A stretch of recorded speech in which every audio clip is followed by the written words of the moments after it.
Chapter 159.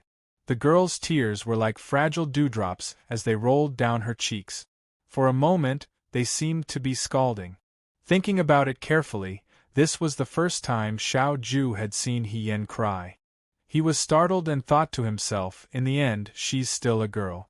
No matter how powerful she is normally, it's still a bit scary to see her flesh and blood splatter on the battlefield for the first time. But, the last time she fought with Raidamuzi, her reaction wasn't as intense as this. After thinking about it, Xiao Ju finally frowned. He softened his voice and comforted her. It's okay now. Don't cry. He looked around and saw that the Yuchuo soldiers were only left with remnants of their last struggle. Cui Yueji's men had already arrived, so the rest were nothing to be afraid of. Commander-in-Chief. Slave Fei rushed over and looked at Hien. He was also stunned for a moment. How long are you going to stand here and cry? Xiao Ju felt a headache coming on. Hien quickly wiped away her tears. She knew that she had lost her composure. Even though the situation was already decided, this wasn't the time to be sad. She turned around and said, Sand got into my eyes just now. It's okay now. Let's wrap it up. Her voice still sounded like she was crying. This excuse was so lame that it felt perfunctory. Xiao Ju couldn't be bothered to expose her.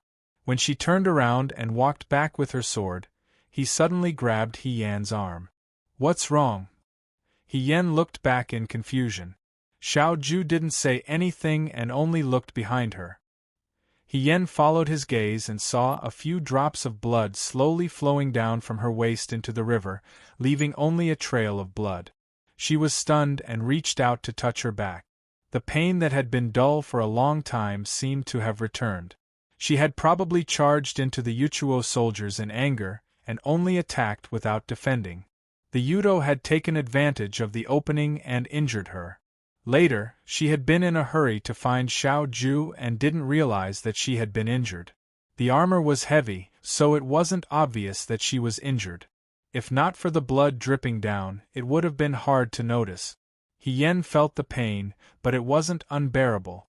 It wasn't like he hadn't suffered injuries more painful than this in the past, so he didn't feel anything.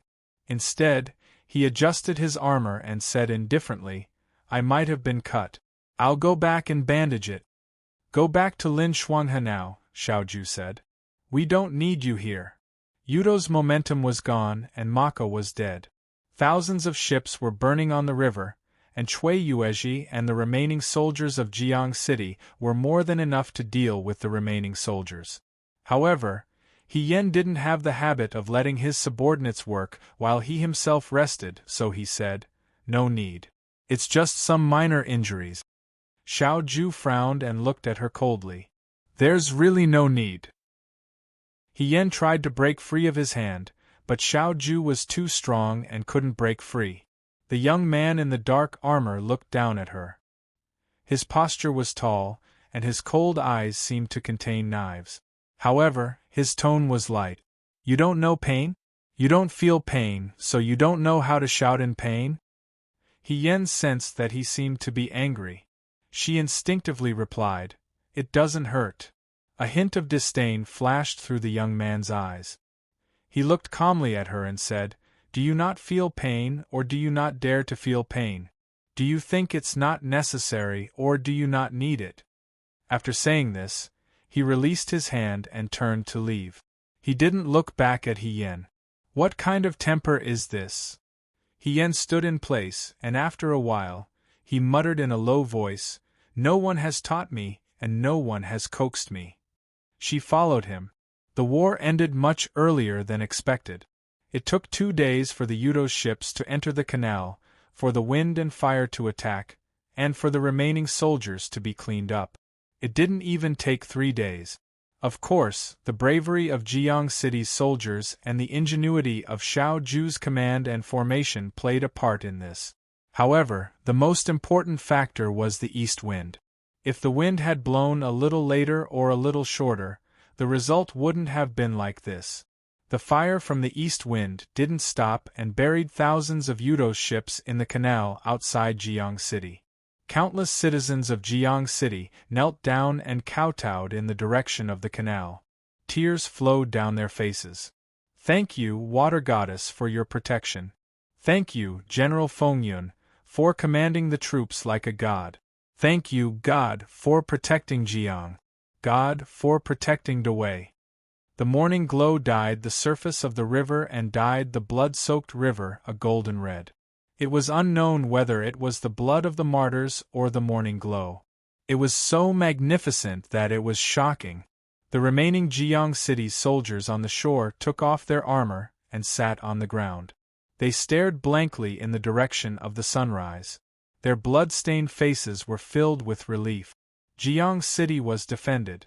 In the Chui residence, He Yen sat on the couch and watched Lin Shuanghe brew medicine for her. Brother Lin, leave this to Chui Jiao, He Yen said. There's no need to trouble you. Lin Shuanghe sat by the stove and fanned himself. What does this little girl know? My medicine can't be brewed by ordinary people. I have to do it myself. I say, little sister, you too. Don't you know that there's such a big wound on your body? No wonder Huijin is so angry.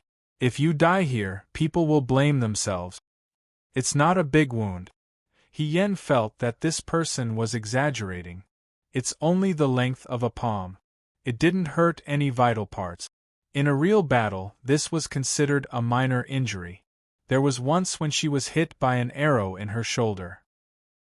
She had to continue fighting, but the doctors around her couldn't take care of her. She could only pull out the arrow with her bare hands and continue fighting with the arrow embedded in her skin. Later, when the military doctor came to see her, He Yan's entire sleeve was dyed red with blood. The wound was stuck to the cloth and could not be pulled apart. As long as she could still walk and fight, it was considered a minor injury as long as it did not harm her life. Little sister, when will you remember that you're a girl? When I was treating other young ladies in Shuo capital, they would sometimes kill themselves just because of a birthmark the size of a fingernail. If you send this wound over, people will be able to see it. He lifted the lid of the medicine pot to take a look. The medicine was boiling in the pot and bubbling. Lin Shuanghe put the lid down again. He held the pot with a handkerchief and placed it on the table beside him. Let's not talk about whether your life is in danger or whether you can endure pain. But don't you like to be beautiful? He took a clean medicine bowl from the side and poured the medicine in the pot into it. Aren't you afraid that your future husband will dislike you? Don't blame me for saying this, but it's normal for a girl to pay attention to this. He Yen leaned against the couch and looked at his actions. She smiled and said, I don't plan on getting married. Why? Lin Shuanghe paused and looked at her. You're young and not bad. Your personality can be considered straightforward and cute. Since you don't have any difficult illnesses, why don't you plan on getting married? Getting married is boring. He Yen sighed. It's just a house. Walking around in the same place, it's just the same place. It's better to live in the military camp. Your way of thinking is quite strange. Lin Shuanghe put the medicine aside to dry. When you meet someone you like in the future, you won't think this way. Even if I meet someone I like, I still won't get married, He Yen said. Lin Shuanghe narrowed his eyes. Younger sister don't tell me you already have someone you like? No. Although she answered straightforwardly, Lin Shuanghe suddenly felt suspicious. He Yen was perfectly fine, so why would she say such depressing words? Based on his many years of experience with women, for a girl to say something like, I don't want to get married, at such a young age, it was most likely that she had been hurt by love. He Yen had always been in the Liang province guards, practicing with swords and rods all day long. Where did this hurt from love come from? His heart trembled. Could it be that she had really fallen in love with Chu Xilan?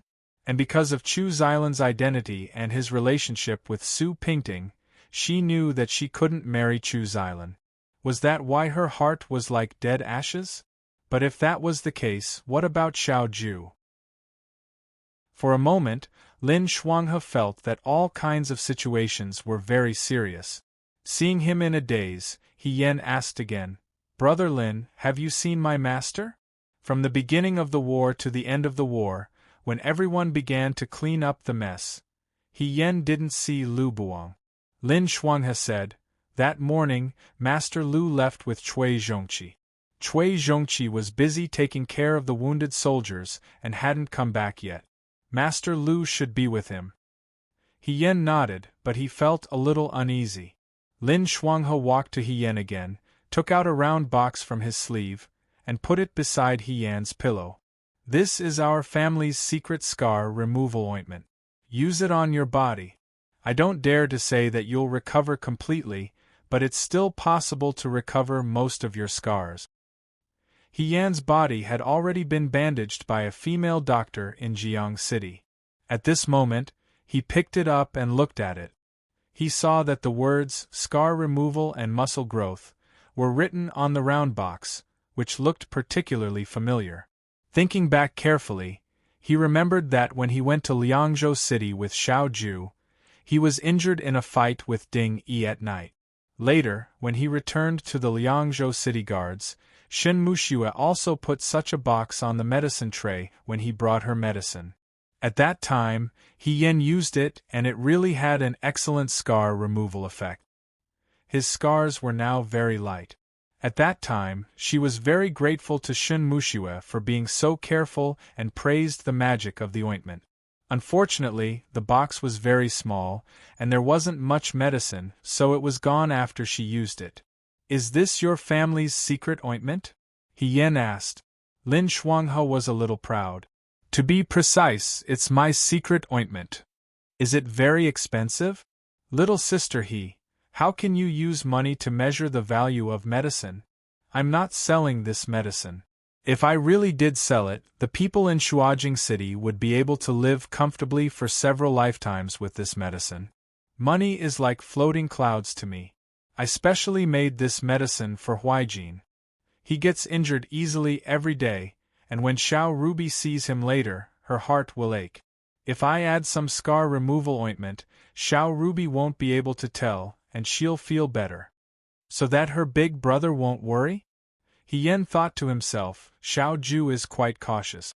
But she clearly remembered that Shen Muxue was the one who gave it to her.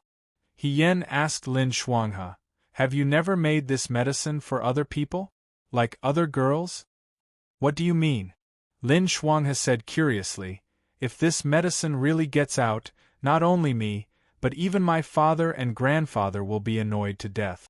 I won't tell anyone else. I only made it for Huijin. I didn't make much, only a few boxes. I only gave you one box because you and I are close. Don't tell anyone else. This medicine is hard to make, and I still want to live for a few more years." He Yen. "Okay. Then take your time to drink the medicine. Rest after you've finished." Lin Shuanghe waved his fan in satisfaction. "I'll go out and ask if there's anything else I can help with." Lin Shuanghe left, and He Yen looked at the medicine box in her hand. The medicine box was exquisite, and she held it in her palm. Xiao Ju gave it to her? The wounded soldiers were all settled down, and the dead soldiers were all recorded in a book. There weren't many soldiers in Jiang City to begin with, and after this battle, there weren't many left. Cui Yuezhi led the soldiers behind him to clean up the battlefield. He also had many injuries on his body. His face was covered in blood, and there was a wound on his head that was wrapped up with a white cloth. When he saw Xiao Ju coming from afar, Cui Yuezhi hurriedly went to greet him. Military Governor Xiao.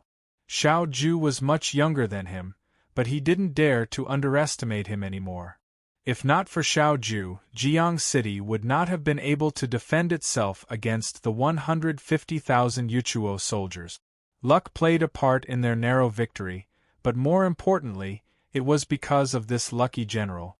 In He Yan's words, he was a famous general. He didn't lose when he shouldn't have, and he could win when he couldn't. No matter how bad the chess game was, he could turn defeat into victory. Of course, Miss He was also very powerful. However, he heard that she was injured and was sent back to her residence to rest.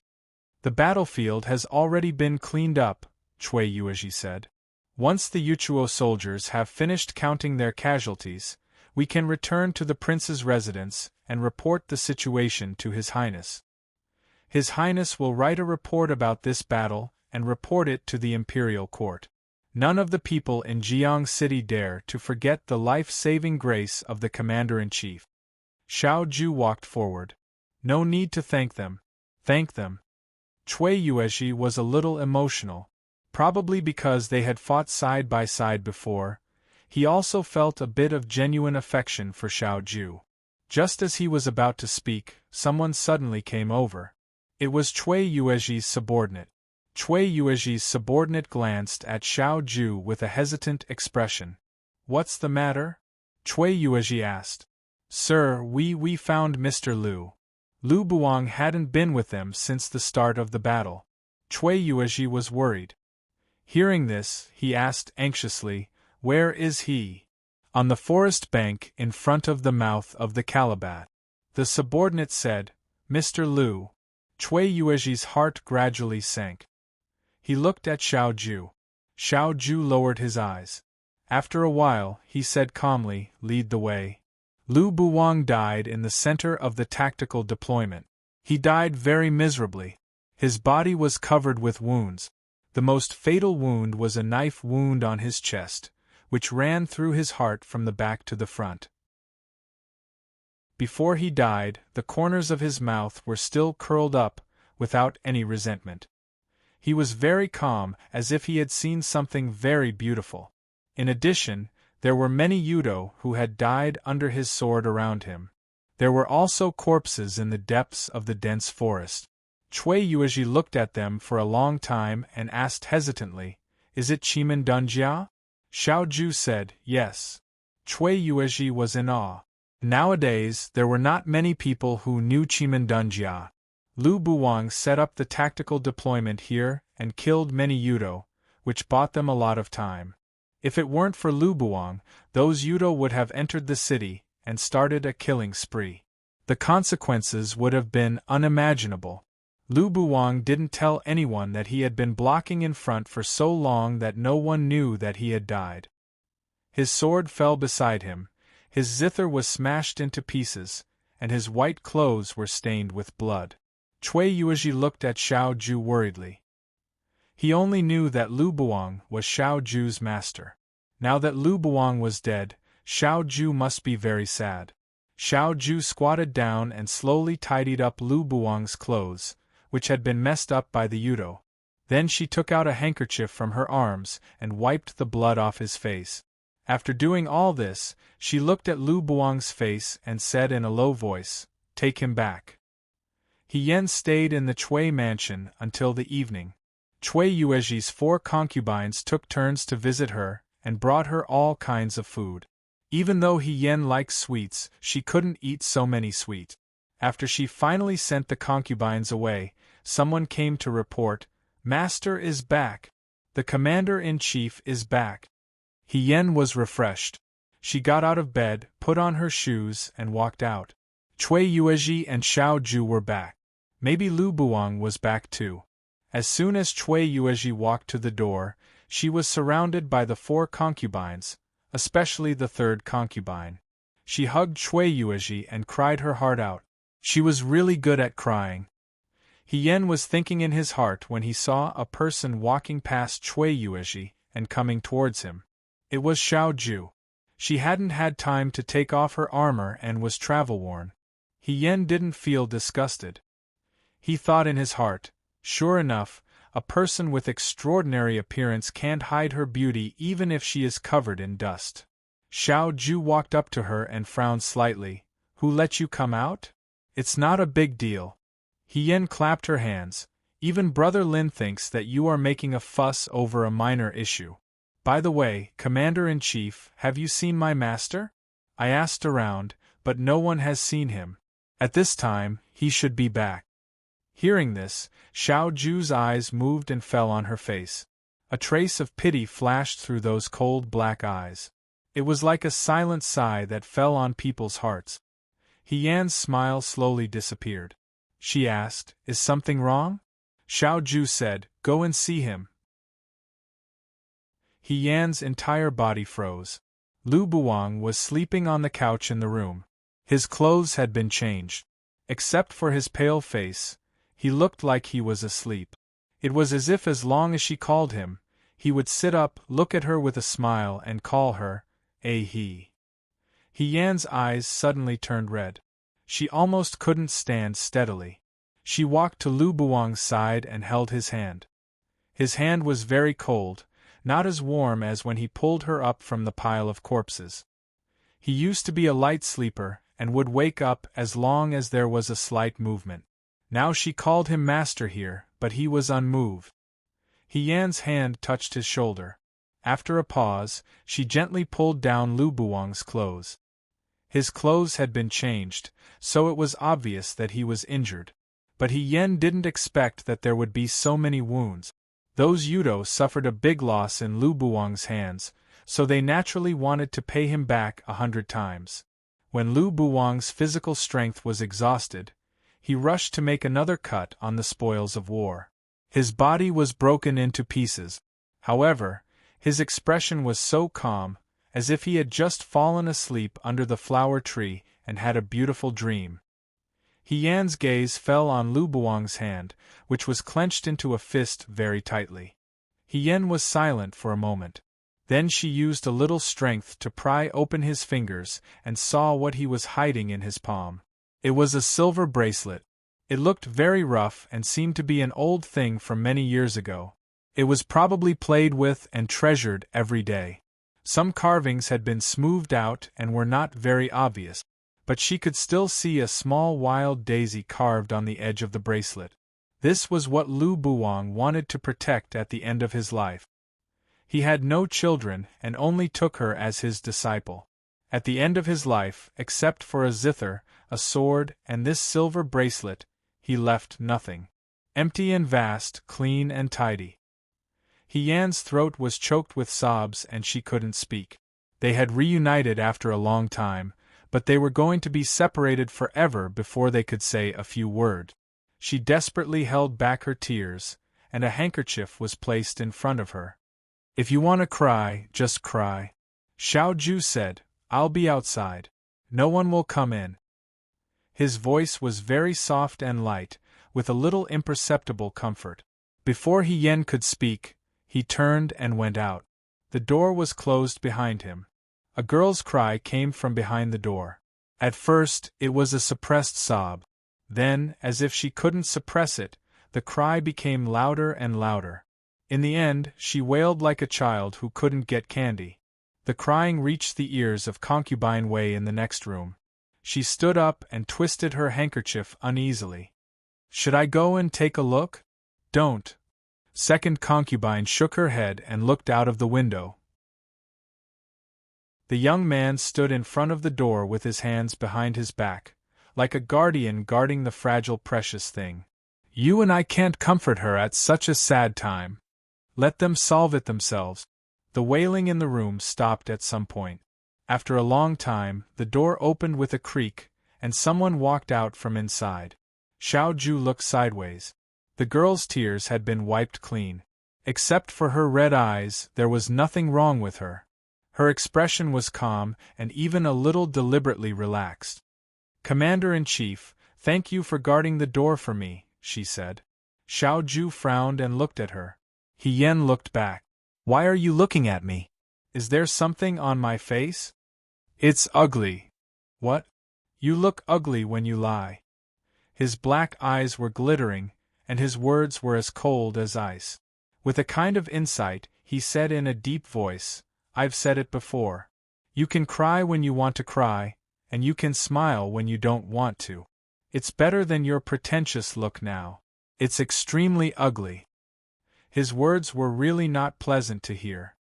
Yan was stunned for a moment, and then she smiled. She said, "I'm not pretending. It's just, that's all I can do." Lu Buwang was dead. This was a fact that couldn't be changed. She could be sad for Lu Buwang's death, but she had to look forward. People couldn't tell everyone their pain and sadness. This would only make people hate them. Some painful things should be kept in the heart. If she always cried to others, over time, others would hate her, and she wouldn't be able to get over it. She used the experience of 2 lifetimes to tell herself that no matter how difficult things were, they would pass. But, do you know? She sighed. There are not many people in this world who are good to me. I can count them with one hand. Now there is one less. Chapter 160. Lu Buwang's body had just been brought back, and they hadn't had time to discuss the burial yet. Someone came to inform Xiao Ju that the people sent by Her Highness had found Chai Anshi. Xiao Ju immediately rushed to the mansion with Lin Shuanghe. When they arrived at the hall of the mansion, Mu Hongjin was talking to her subordinates. When she saw Xiao Ju, she shook her head slightly and said, "He's dying." When the two entered the room, they saw a person lying on the couch. This person had been shot in the heart by an arrow, and blood kept flowing out. A person who looked like a doctor was pressing the wound for him. Lin Shuanghe asked the person to leave. He sat on the edge of the couch, felt his pulse, and shook his head at Xiao Ju. There's no hope. He was just a doctor after all. Fighting for his life with the King of Hell also depended on luck. It was impossible to save him with such injuries. Lin Shuanghe took out a medicine bottle from his bosom, poured out a pill from it, and fed it to Chai Anshi. Not long after, the person on the couch struggled to open his eyes. Lin Shuanghe got up. There's not much time. If you have any questions, ask them as soon as possible. He patted Xiao Ju's shoulder and went out. Chai Anshi raised his head in a daze. When he saw Xiao Ju's face, his dim eyes suddenly lit up. He gasped. Second young master? Xiao Ju stared at him indifferently. Second young master. Chai Anshi was a little excited, but as soon as he spoke, he spat out a big mouthful of blood. He asked, "Why are you here?" "I'm here to find you." Xiao Ju sat down on the chair in front of the couch and said calmly, "It's been 5 years. Now I should know what happened in the Battle of Mingshui." Chai Anshi was stunned and didn't speak for a long time. Xiao Ju actually often saw Chai Anshi when he was young. Chai Anshi was Xiao Zhongwu's assistant soldier. His martial arts skills were not the best, but his temperament was the most loyal and honest. He was like a black bear, and his build was similar to Xunhan's. When he was young, Chai Anshi would occasionally work for Xiao Zhongwu in the Fu. When he saw Xiao Ju, he would always smile and call him second young master. However, the Chai Anshi lying on the bed right now was completely different from the Xiao Ju in his memory. Chai Anshi was about the same age as Xiao Zhongwu and was in the prime of his life, but he looked like an old man. His hair had turned white, and there was a burn mark on his face. He didn't know if his body had shriveled or something, but he had become extremely small, like a child who hadn't grown up yet. The way he looked at Xiao Ju was no longer filled with love. Instead, it was filled with regret, guilt, pain, or something else. It was so complicated that it was frightening. He smiled bitterly and said, "Second young master, you already know, right?" Xiao Ju did not say anything. General was killed by someone, and that person included me. Xiao Ju suddenly looked up. His fingers clenched into fists under his sleeves. "You also know," Chai Anshi spoke with difficulty. General was always unhappy that Prime Minister Su had too much power, but His Majesty always trusted Prime Minister Su. General reminded His Majesty to be wary of Prime Minister Su, and Prime Minister Su had long hated General. The current Crown Prince was tyrannical and cowardly. He and Prime Minister Su were jackals of the same tribe. They didn't like General for a long time, and the two of them were afraid of General's military power. They wanted to frame General, but General's life was clean and they couldn't find any loopholes. Crown Prince and Prime Minister Su worked together and secretly planned the Battle of Mingshui with the southern barbarians. During the Battle of Mingshui, there was a traitor in the southern Fu army. General was attacked from both sides and died. Xiao Ju looked at him, mockery flashing through her limpid eyes. "Are you the traitor?" Chai Anshi's expression became pained. I'm sorry, second young master. I'm sorry.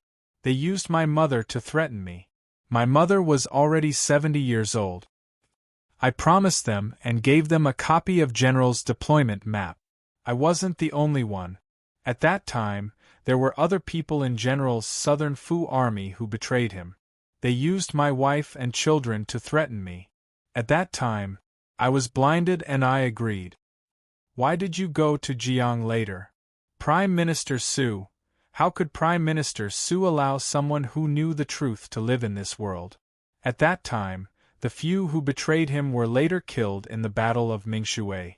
I was lucky enough to escape.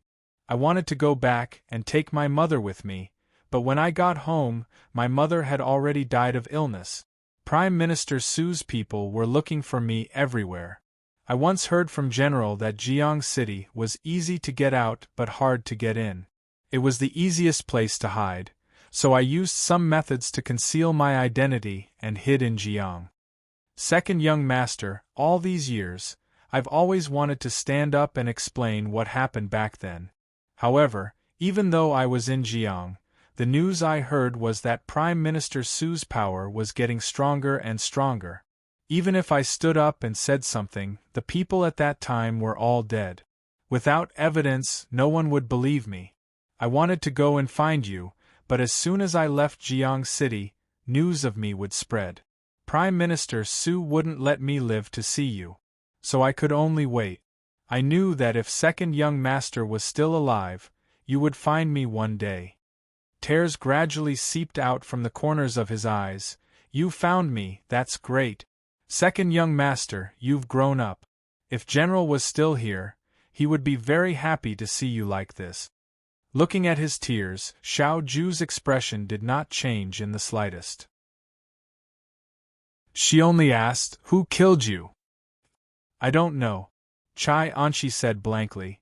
"As early as 20 days ago, when I was in Tsuewei Pavilion, someone wanted to kill me. They set a big fire at night, but I escaped. The wound on my face was left at that time. After that, I hid until Yudo came to Jiang. I heard about second young master's news and wanted to find you, but I was chased halfway." He was no longer the strong man under Xiao Zhongwu. After so many years, his age and skills could not be compared to back then. Because of that big fire, he was easily ambushed and killed because of his old injuries. He was still alive. If he could live to see Xiao Ju, he could see how the young man looked like when he grew up, and he could tell her the guilt and regret in his heart. "I don't have anything to help you with, second young master. I'm just saying this for peace of mind. I owe the general, madam, first young master, second young master, and my brothers. I can't repay them all in this lifetime." He seemed to be crying and laughing at the same time. "When I go to hell, I will personally kowtow to the general and apologize." His voice stopped abruptly. His eyes were still open, but there was no light in them anymore. He was dead. Xiao Ju sat quietly with her eyes lowered. After a while, she stood up and walked out of the room. Chai Anshi was dead. The last person who knew about the Battle of Mingshui was gone. He could not bring a dead person back to Shuajing as a witness, and Chai Anshi did not leave behind anything that could be used as evidence. Coming here was just to confirm some of the things that he had guessed from the beginning. Mu Hongjin and Lin Shuanghe were waiting for him outside. When they saw Xiao Ju come out, Mu Hongjin said, "When Yudo came, the situation was complicated. I could not send people to find him. After the incident, someone found Chai Anshi's whereabouts. When my men found him, he was being chased. When he was rescued, he was already seriously injured. I asked the doctor in the city to stop the bleeding temporarily." Mu Hongjin looked at Xiao Ju's expression and frowned slightly. "Is he dead?" "Xiao Ju, he's dead." She sighed and did not say anything. After searching for so long, they finally found him, but he was dead. It was such a pity that he was so close. Lin Shuanghe asked, "Huijin, what do you plan to do after this?" Xiao Ju was silent for a while, then said, "Chai Anshi is dead. The war in Jiang is over. We will leave for Liangzhou in a few days. Are you leaving? Mu Hongjin was a little reluctant. You didn't stay here for long. Why don't you wait for Xiao Lu to come back? Xiao Ju said, I have other things to do. Mu Hongjin did not ask him to stay. She smiled and said, no matter what, Jiang City was saved because of military governor Xiao. I will write a memorial to the emperor. His Majesty will definitely reward you. No need. Xiao Ju turned and walked away. He seemed to be uninterested in these things and was a little impatient. Lin Shuanghe scratched his head and explained, Huaijin is in a bad mood now. Your Highness, please don't lower yourself to his level. Mu Hongjin shook her head. Since he was the hero of Jiang City, she was grateful no matter what. Oh right. Xiao Ju seemed to have thought of something and stopped walking. He did not turn around and said in a low voice, Your Highness, do you know that Mr. Lu is no longer here? Mu Hongjin's expression froze. In the Chui residence, Chu Zhao was boiling tea in a small stove. His expression was calm and his movements were patient. Ing Xiang handed him a handkerchief. He held the teapot by the handle and placed it on the table. Chai Anshi is probably not going to make it, Ing Xiang said softly. Chai Anshi can be considered a talent to be able to find a place like Jiang and only die after 5 years. Chu Zhao smiled. But fourth young master, Ing Xiang did not understand, why didn't you just kill him? Why did you deliberately keep him alive and let him see military governor Xiao and tell him the truth? Wouldn't that expose the Prime Minister? Even if he didn't say it, Xiao Huaijin would have already guessed who the mastermind was. Chu Zhao smiled carelessly, telling him the truth would only make him feel more at ease. Chai Anshi was defeated in front of him, so he would hate the Prime Minister even more.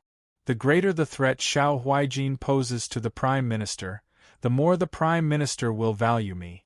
After all, no one knows better than the Prime Minister about checks and balances. Besides, this is Jiang. Since there is no one around, what we do is our own business. He said calmly, whether we add fuel to the fire or reduce it, it's all up to us. Ing Xiang nodded, this servant understands. Then, fourth young master, now that Chai Anshi is dead, and we have done what the Prime Minister asked us to do, are we going back to the Shuo capital? No, Chu Zhao said. There is one thing that I am very curious about, so I have decided to go to the Liangzhou Guard first. The Liangzhou Guard? Ing Xiang was surprised. That is Military Governor Zhao's territory. Chu Zhao and Xiao Ju had never been on good terms. In the Liangzhou Guard, Chu Zhao would definitely not be able to gain any advantage. So, it will be very interesting to snatch someone from Xiao Huaijin's territory. The tea leaves in the teacup floated up and down. As he looked at them, he slowly chuckled. The return time was set for 2 days later. After Lu Buang was buried, He Yen, Xiao Ju, and the others set off to return to the Liangzhou Guard. Coming to Jiang this time, there were many happy things, but there were also many sad things. The most regretful thing was that they had to part forever after reuniting with an old friend. He Yen became unusually silent and slowly packed her luggage in the room. Actually, He Yen didn't have many clothes to begin with. Lin Shuanghe had paid for the women's clothes at the embroidery workshop in Jiang for her, so he couldn't bring them back. As a man, if she carried women's clothes with her, she would probably be looked at strangely by others. Therefore, He Yen kept all the clothes, jewelry, and shoes and gave them to Cui Yuezhi's 4 concubines. It was just that when she was packing, she looked at them and felt a little reluctant. It was probably because she had been a woman for too long, so she was really not used to being a man again. There was also a dough figurine under her pillow. The dough figurine was not as colorful as when it was first made. It was a little dim, and the dough was gradually drying up. There were even traces of drying and cracking. He Yen picked it up and looked at it carefully in front of his eyes. During the Water God Festival, Xiao Ju and she were on the Firefly boat on the way to the falling Firefly Spring. They saw a peddler who made dough figurines on the water, and made one that looked like her. Her long hair was tied into a small braid in front of her forehead and hung down behind her head. She was wearing a red dress and black boot. Yen smiled and looked like a stranger, but it also looked like her. She knew from the beginning that she couldn't bring this thing back to the Liangzhou guards after buying it. However, Yen couldn't bear to leave it here. It was as if wherever the dough figurine existed was where her memories existed. If she left it here, she would be abandoning her memories of Jiang. However, she wasn't willing to give up the sad or happy memories. You don't want to bring it back? Xiao Ju sat in front of the table and glanced at her. Yen sighed. I'm afraid that the Liangzhou guards will find out if I bring it back. It won't be good if the cat is out of the bag. Xiao Ju's mouth twitched. Aren't you very good at lying? Why can't you even find an excuse? Yen thought that everything else was fine, but when it came to hiding her identity, from her previous life to this life, she had been very careful. After all, an ant's nest could destroy a 1,000-mile dike. One careless move and the whole game would be lost. It was better to be careful. It's better to be safe than sorry. As she spoke, she gripped the dough figurine's wooden stick tightly in her hand, unwilling to let go. Xiao Ju sneered. You can say that you're buying it for your fiancé. Yen was stunned and looked at him. Is that okay? You're not a pure and innocent person. You're so infatuated with your fiancé. Naturally, you'll think of her wherever you go. What's wrong with buying a commemorative dough figurine as a gift? His words reminded Yen that she was right. She seemed to be someone who had a fiancé. For a moment, he felt that Xiao Ju's reason made a lot of sense. She picked up the dough figurine and put it into her bag. Then, she praised Xiao Ju. Commander-in-Chief, I just realized that you're a real expert at lying.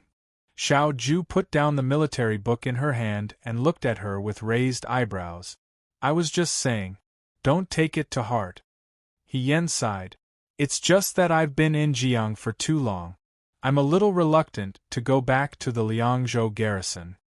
It was natural for the simple and honest people to feel sentimental when they came to such a gentle water town. She didn't know if she would have the chance to come here again in this lifetime. Even if she did, she didn't know how many years it would be. Do you want to stay? Xiao Ju asked. Yen nodded, then shook her head. No.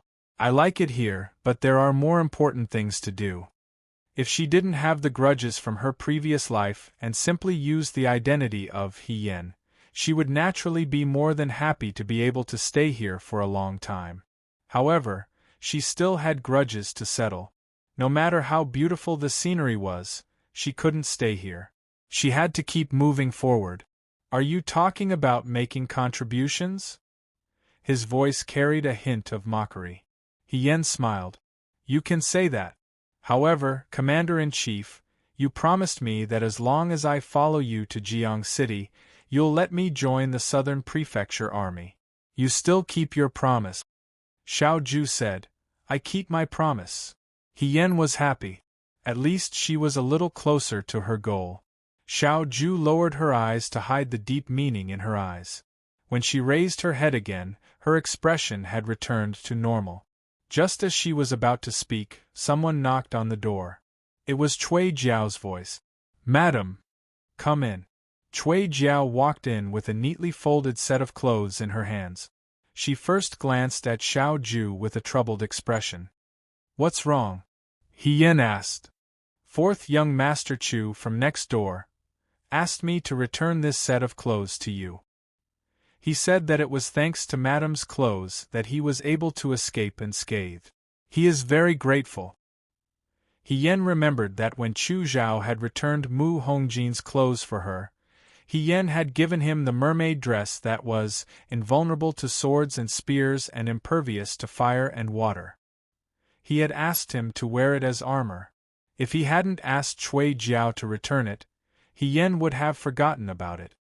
Yen took the mermaid dress and thought for a moment before putting it on the table. She was also a girl when she returned to the Liangzhou guard. She had no use for this dress. It would be better to leave it for Cui Yueji's concubines. As soon as he put it down, he met Xiao Ju's cold eyes. The young man tilted his head to look at her and calmly said, "You gave the clothes I bought to Chu Xilan?" "You didn't buy it," He Yen said honestly. "Didn't Brother Lin pay for it?" Xiao Ju's expression was indifferent. He Yen realized that this person was angry. Thinking about it, he and Chu Xilan were sworn enemies. Yet, she had given Chu Xilan something that he had chosen. Naturally, he would be unhappy. She thought for a moment and took the initiative to explain. "At that time, I asked Cui Jiao to give me the clothes for Her Highness. Brother Chu was afraid that something would happen to Cui Jiao, a young girl, so he came to give it to her himself. I saw that he was a big man who didn't even have the strength to truss a chicken. If he met a Yudo by the side of the canal, he would be killed in 2 slashes. Didn't the shop assistant at the embroidery workshop say that this dress is invulnerable to swords and spears and impervious to fire and water? I have armor, so I gave this dress to him as armor." He Yen had forgotten that this dress was for women. If she gave it to Chu Xilan probably wouldn't wear it. "Brother Chu?" Xiao Ju slowly asked. He Yen took a step back. He knew that he had said something wrong again. "Fourth young Master Chu, fourth young Master Chu," he sneered. "I see that you and Chu Xilan are very close." "No, we're not very close," He Yen said seriously. "We just met by chance. We won't see each other again in the future. Let me remind you again." The young man's eyebrows were slightly impatient. His voice was cold. "You can like anyone, but if you like Chu Xilan, you're courting death." Chapter 161. 2 days later, Lu Buwang was buried. According to the customs of Jiang, after a person passed away, they would be sent to the coffin on the wooden boat and buried in the water. The wooden boat was also called the boat that carried souls. Because Jiang was close to the water, the people of Jiang believed that the water goddess would use a boat to carry a person's soul to the other side. He Yen went to send Lu Buwang off for the last time. Lu Buwang lay in the wooden coffin with a very calm expression. It was unknown what he thought of before he died, but the corners of his mouth were also smiling. He Yen put a handful of flowers in her hand on the wooden boat. Her master-disciple relationship with Lu Buwang was actually very short. It was Lu Buwang who pulled her out of the pile of corpses and taught her how to use knives, arrows, bows and horses. He Yan's Chimenduanjiao was combined with the military books that He Yen had learned, which changed his life from then on. If Lu Buwang hadn't stretched out his hand to her back then, she would probably have died in the desert of Mo County. After being reborn and meeting Lu Buwang again, she originally thought that it was a gift from the heavens. However, this fate was like a flash in the pan and disappeared very quickly. He Yen hated herself for not talking more with Lu Buwang. Now she had many regrets. She didn't have time to ask Lu Buwang what happened between him and Mu Hongjin back then, nor did she have time to ask him where he had been all these years. She also didn't have the chance to confide in Lu Buwang about her worries and uncertainties. In her life, she didn't seem to have a good relationship with her elders. Her fate with her parents and relatives was even fainter. Lu Buwang was both her master and father. Now, he had also left. There were always more regrets in the world than satisfactions. "Your Highness." He Yen heard Cui Yueji behind her speak. She turned around and saw Mu Hongjin walking over. She didn't wear the red robe but a black one. Her long hair was braided and tied up, and she wore a golden crown on her head. She was still as beautiful and powerful as before, but there was a trace of confusion in her expression. It made her look like a child who had lost her way, and was the first to be vulnerable. He Yen stepped aside, and Mu Hongjin walked up to the front of the wooden boat. The burial objects of the man on the ship were only a sword and a zither, both of which would be left in the wooden coffin. When he left the mountain, he was just as handsome as he was, and when he left the mortal world, he was still untainted. Even though the white-clothed youth was old, he seemed to still be a youth. Mu Hongjin stared blankly. When Xiao Ju said that Lu Buwang wasn't here, she found it unbelievable at first, and then she found it ridiculous. Then, she was struck by a huge sense of loss, which made it hard for her to believe that this had happened. But what happened was what happened. Many things could not be changed by one's will. She was no longer an ignorant little girl. All she had to do was bury her head in the pillow and lie to herself that she didn't believe it. That was why she had come. Lu Buwang died in order to protect Jiang City. Before he died, he set up a formation on the riverbank in front of the mouth of the calabash. He fought against hundreds and thousands of people alone, but he didn't tell anyone. As usual, he refused to say anything. This was the only man she had ever loved in her life. Even though Lu Buwang had someone else in his heart and they had broken up for many years, a concern was still a concern. Mu Hongjin would still be sad if he died. Your Highness. He Yen thought for a while, walked forward, and spread out his palm. Do you recognize this? Mu Hongjin slowly turned her head and saw a silver bracelet lying in He Yan's hand. The bracelet was polished until it was smooth and warm, and a circle of tiny daisies could be faintly seen on the edge. In an instant, the images of the past filled her mind, and she seemed to hear the kind voice of an old woman falling into her ears. This is called a happy bracelet. Buy one and wear it on your sweetheart's hand. You won't be separated from her for the rest of your life. Young hero Lu, did you hear that? Quickly buy one for me. She's not my sweetheart. Mu Hongjin stared blankly at the bracelet in front of her, as if she was looking at a late gift. She only felt her throat tighten, and she asked in a hoarse voice, Why do you have this? Before Master died, he had been holding this bracelet tightly in his hand. I think this should be very important to him. He Yen looked at Mu Hongjin. Is this the bracelet of your highness? Mu Hongjin took the bracelet from He Yan's hand and murmured, I don't know. How could she know? Those jokes from back then had long fallen into the depths of her memory, and she didn't even dare to recall them. She had already confronted Lu Buwang that he didn't like her, but now this bracelet clearly told her that she had once been in Lu Buwang's heart? How could she believe it? How could she believe it? A wave of powerless sorrow also surfaced in He Yan's heart. Lu Buwang had already left, and no one knew what happened back then, but she still wanted to defend Lu Buwang. Your Highness, I always feel that there may have been many misunderstandings between you and Master back then, He Yan said. It's just that he's no longer here. If Your Highness recognizes this bracelet, Your Highness, please take care of it for me.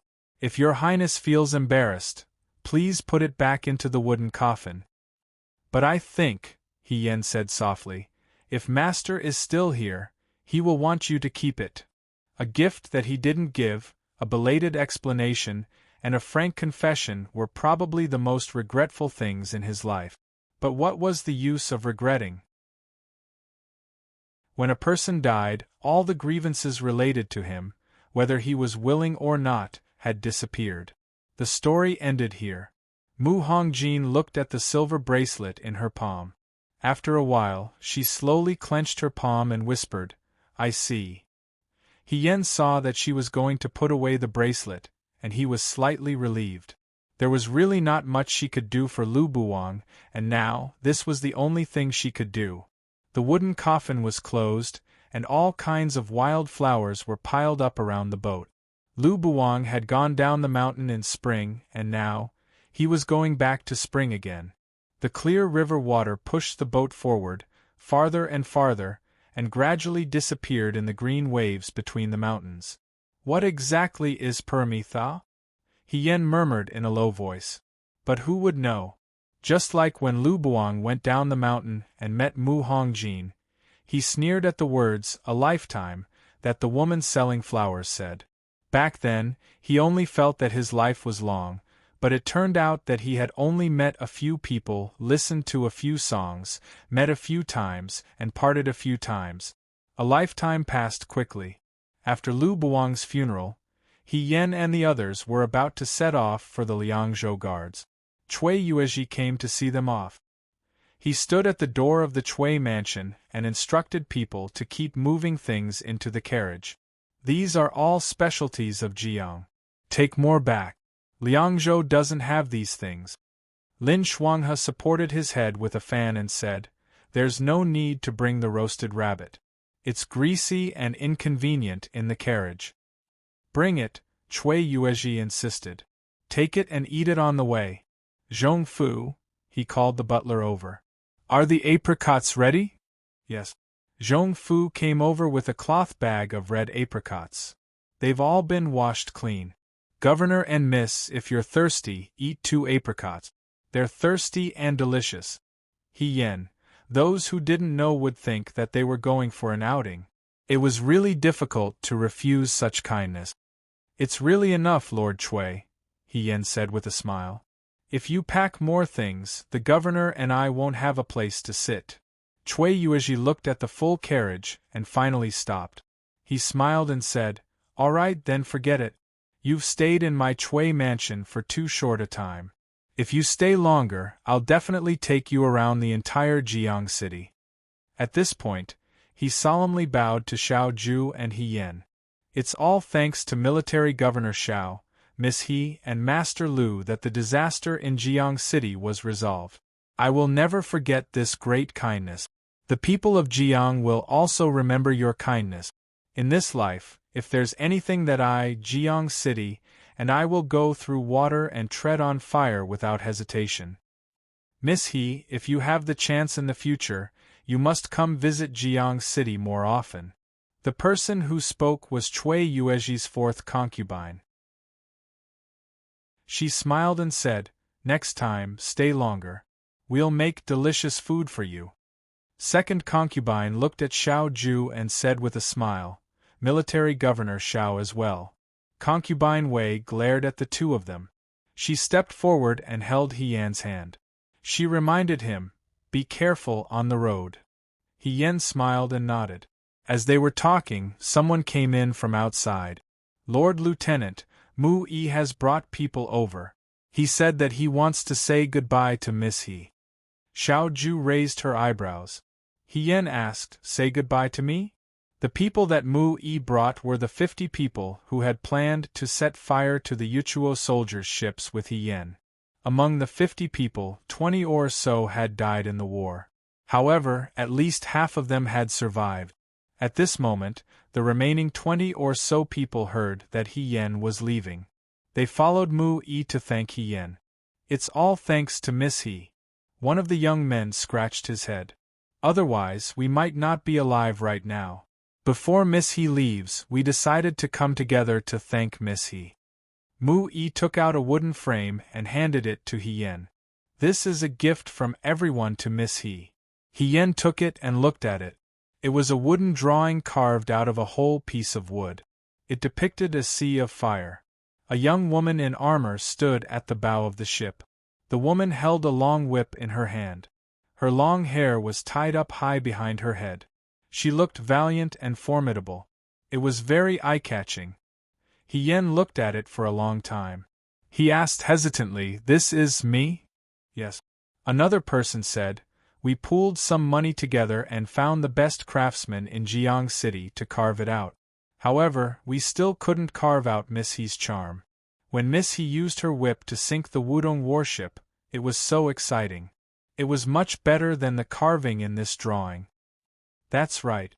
This drawing can also carve out Miss He's appearance. It's not as beautiful as Miss He herself." "That's right. Miss He is so beautiful that even the gods can't draw her." At the end of the speech, all of them were serious praises, which made He Yan blush. Well, she could feel the enthusiasm of the men in Jiang City. Cui Yuezhi looked in front of him with a smile. Mu Yi looked at He Yan and said, "Does Miss He have to go back to Liangzhou?" He Yan was stunned for a moment. He nodded and answered, "I still have important matters to attend to." "I see." A trace of regret flashed through the young man's eyes. However, after a moment, he stared into He Yan's eyes and asked seriously, "Then will you come back to Jiang City in the future?" Mu Yi was handsome and masculine.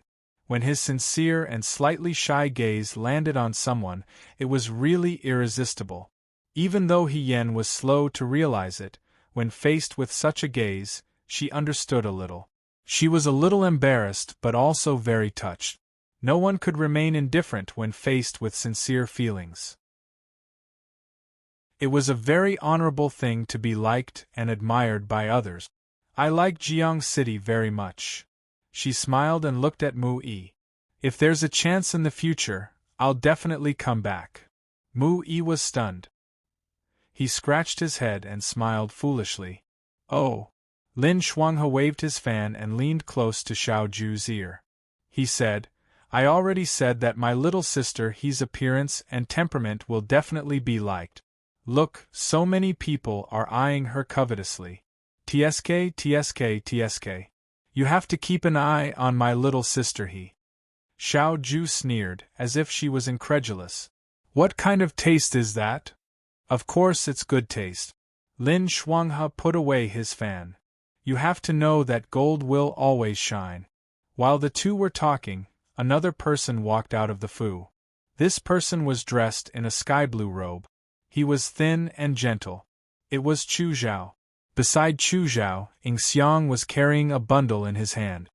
Fourth young Master Chu? Cui Yuezhi was stunned. Cui Yuezhi had already learned about the relationship between Chu Zhao and Xiao Ju from Mu Hongjin. The two of them were not on good terms and had different standpoints. Mu Hongjin had arranged for them to be in the same place to keep them in check. Speaking of which, they were able to defeat Yudo this time because of the defense map and information that Chu Zhao had sent over. However, Cui Yuezhi was a martial arts practitioner.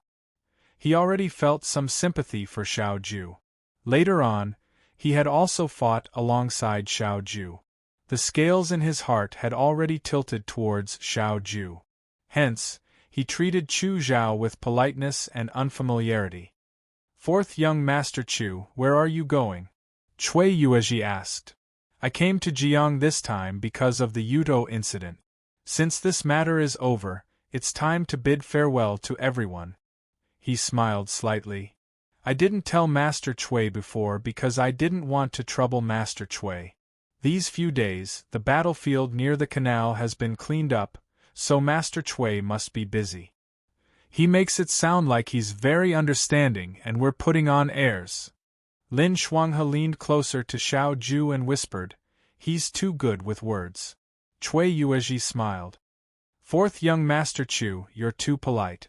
You should have told me in advance. No matter how busy I am, I still have time to bid you farewell. Cui Yuezhi looked at Xiao Ju. Fourth young Master Chu, if you depart today, won't you be able to travel together with Military Governor Xiao? This way you won't be too lonely. When Xiao Ju heard this, her expression was cold. She didn't even pretend to be happy. He Yen thought that Cui Yuezhi's politeness was a little stiff. Chu Zhao probably chose today on purpose so that they could depart together. However, she didn't expect Chu Zhao to hear this and smile. Yes, our destination is also the Liang Province Guard. Liang Province Guard? He Yen was surprised. Fourth young Master Chu, why are you going to the Liang Province Guard? Xiao Ju raised her eyes and looked at him. I've already written a letter to inform Prime Minister Su of the military situation in Jiang. Chu Zhao smiled. Before His Majesty's decree is issued, I will remain in the Liang Province Guard. After all, I was present from the beginning to the end of the matter in Jiang. He didn't continue speaking, but everyone understood what he meant. Cui Yuezhi was secretly speechless. The open and covert struggles in the imperial court had already become so intense. No wonder the Yudo had an opportunity to take advantage of them. When Xiao Ju heard this, she was first surprised. Then, she said with a faint smile, Fourth young Master Chu, you can stay in the Liang Province Guard if you want. However, I have the final say in the Liang Province Guard. Chu Zhao responded with a smile. He didn't pay any more attention to Chu Zhao and turned to board the carriage. He Yen looked at Chu Zhao with a different gaze. This person seemed to be doing it on purpose. He was doing it on purpose to the point where he didn't even bother to hide it. She bowed to Chu Zhao and said, "Then, Brother Chu, I'll board the carriage first." Without waiting for Chu Zhao to speak, He Yen hurriedly boarded the carriage. Chu Zhao's provocation definitely made second young master Xiao unhappy. At this juncture, he couldn't pull the hair off a tiger's head. If he angered Xiao Ju and she wasn't allowed to enter the southern prefecture army, this trip would be in vain. Chu Zhao saw her hurriedly boarding the carriage.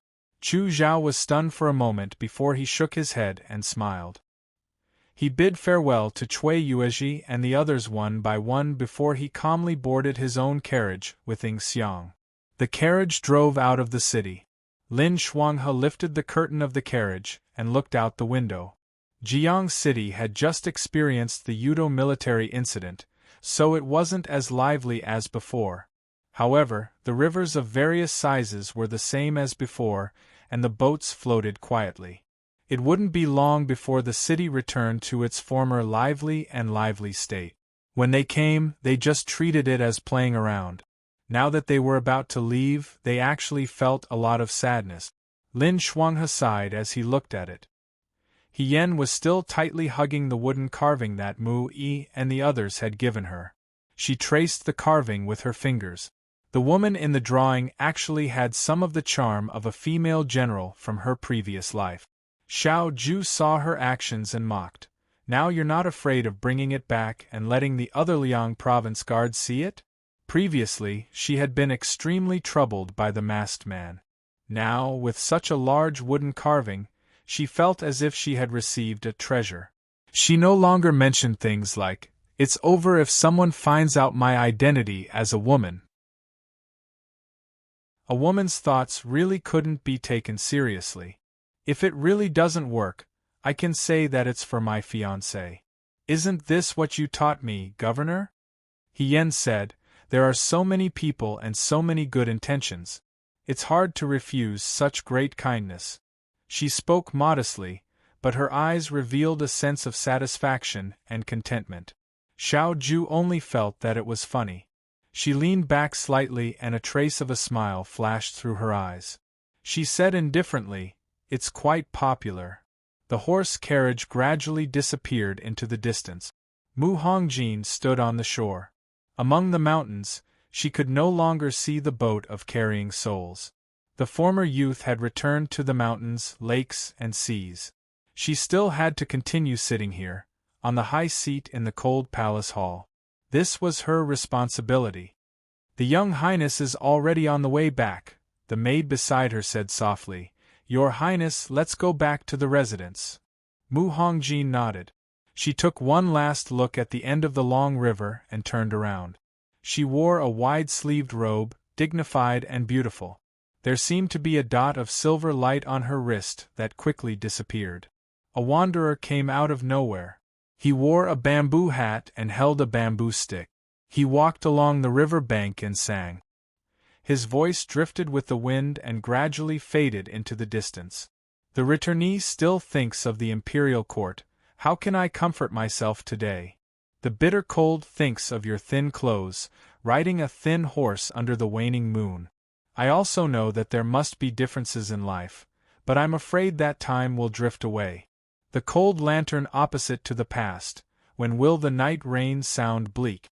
The end of the 4th volume. Chapter 162. On the way back to Liangzhou from Jiang, they were not as energetic as when they first arrived. It was probably because they had just gone through a fierce battle, so everyone was a little tired. Lin Shuanghe also returned Cui Jiao and Hong Qiao's indenture contracts to them. He also left a sum of money for their parents to tell them not to sell their children in the future. Before leaving, he even mentioned Cui Yuezhi's name because he was afraid that their parents would secretly oppose him. The two girls were reluctant to leave. After all, it was not every day that they could meet a master who was easy to serve and did not beat or scold the servants. Sometimes, being the servant of such a kind-hearted madam was much easier than struggling in the difficult world. When they left the Liangzhou guard, it was not yet spring. Now that they had been delayed on the road, it was already early summer by the time they returned. He Yen had already changed back into men's clothes. It was more convenient to wear men's clothes when they were hurrying on the road. Lin Shuanghe would occasionally wave his fan and sigh, "My younger sister, he is so beautiful, but she has to dress up as a man. What a waste." He Yen treated it as if he was talking nonsense. On the second day of the 5th month, Xiao Ju and He Yen arrived at the Liangzhou guard. At the foot of Baihui Mountain, the sound of soldiers training could be heard from afar. He Yen jumped off the carriage and looked in the direction of Wulu River and the martial arts practice field. He suddenly felt a sense of familiarity. In the end, she had been in the Liangzhou guard for at most a year, but she seemed to have completely gotten used to life here. As soon as she arrived, she was like a tired bird returning to the forest. She felt indescribably at ease. Shen Han, who had already received the news, rushed over and helped everyone unload the goods from the carriage. When he saw that He Yen and Xiao Ju were safe and sound, he immediately sighed in relief. A long time had passed by the time they received news about the military situation in Jiang. They also knew that it was 20,000 Jiang city soldiers against 150,000 Yudo. Just thinking about it made them feel scared. They were only worried about whether they were injured in the fierce battle. Now, it seemed that they were all alive and kicking, so there was no need to worry. Commander-in-Chief must be tired from the journey. Go back to your room and rest for a while. Shen Han said, "The room has already been cleaned." Xiao Ju nodded. While they were talking, another carriage arrived and stopped behind them. The curtain of the carriage was lifted and Ying Xiang helped Chu Zhao out of the carriage. Shen Han was stunned. This, 4th young Master Chu will stay in the Liang province guards for the time being. Xiao Ju's voice was calm. "Find him a room." He then glanced sideways at Chu Zhao and said in a mocking tone, "The conditions in the Institute of Wei are difficult. 4th young Master Chu, please forgive us." Chu Zhao cupped his hands and thanked her. "I don't dare. Xylin is very grateful." Xiao Ju couldn't be bothered with him. She turned around and left. He Yen hurried to catch up. Cheng Lisu was no longer in the Liang province guard. Logically speaking, Cheng Lisu's room should be returned to its rightful owner. However, Xiao Ju seemed to have forgotten about this matter. Living here, it was indeed more convenient for her to bathe and freshen up compared to living with the others. Since Xiao Ju didn't mention it, He Yen pretended not to know.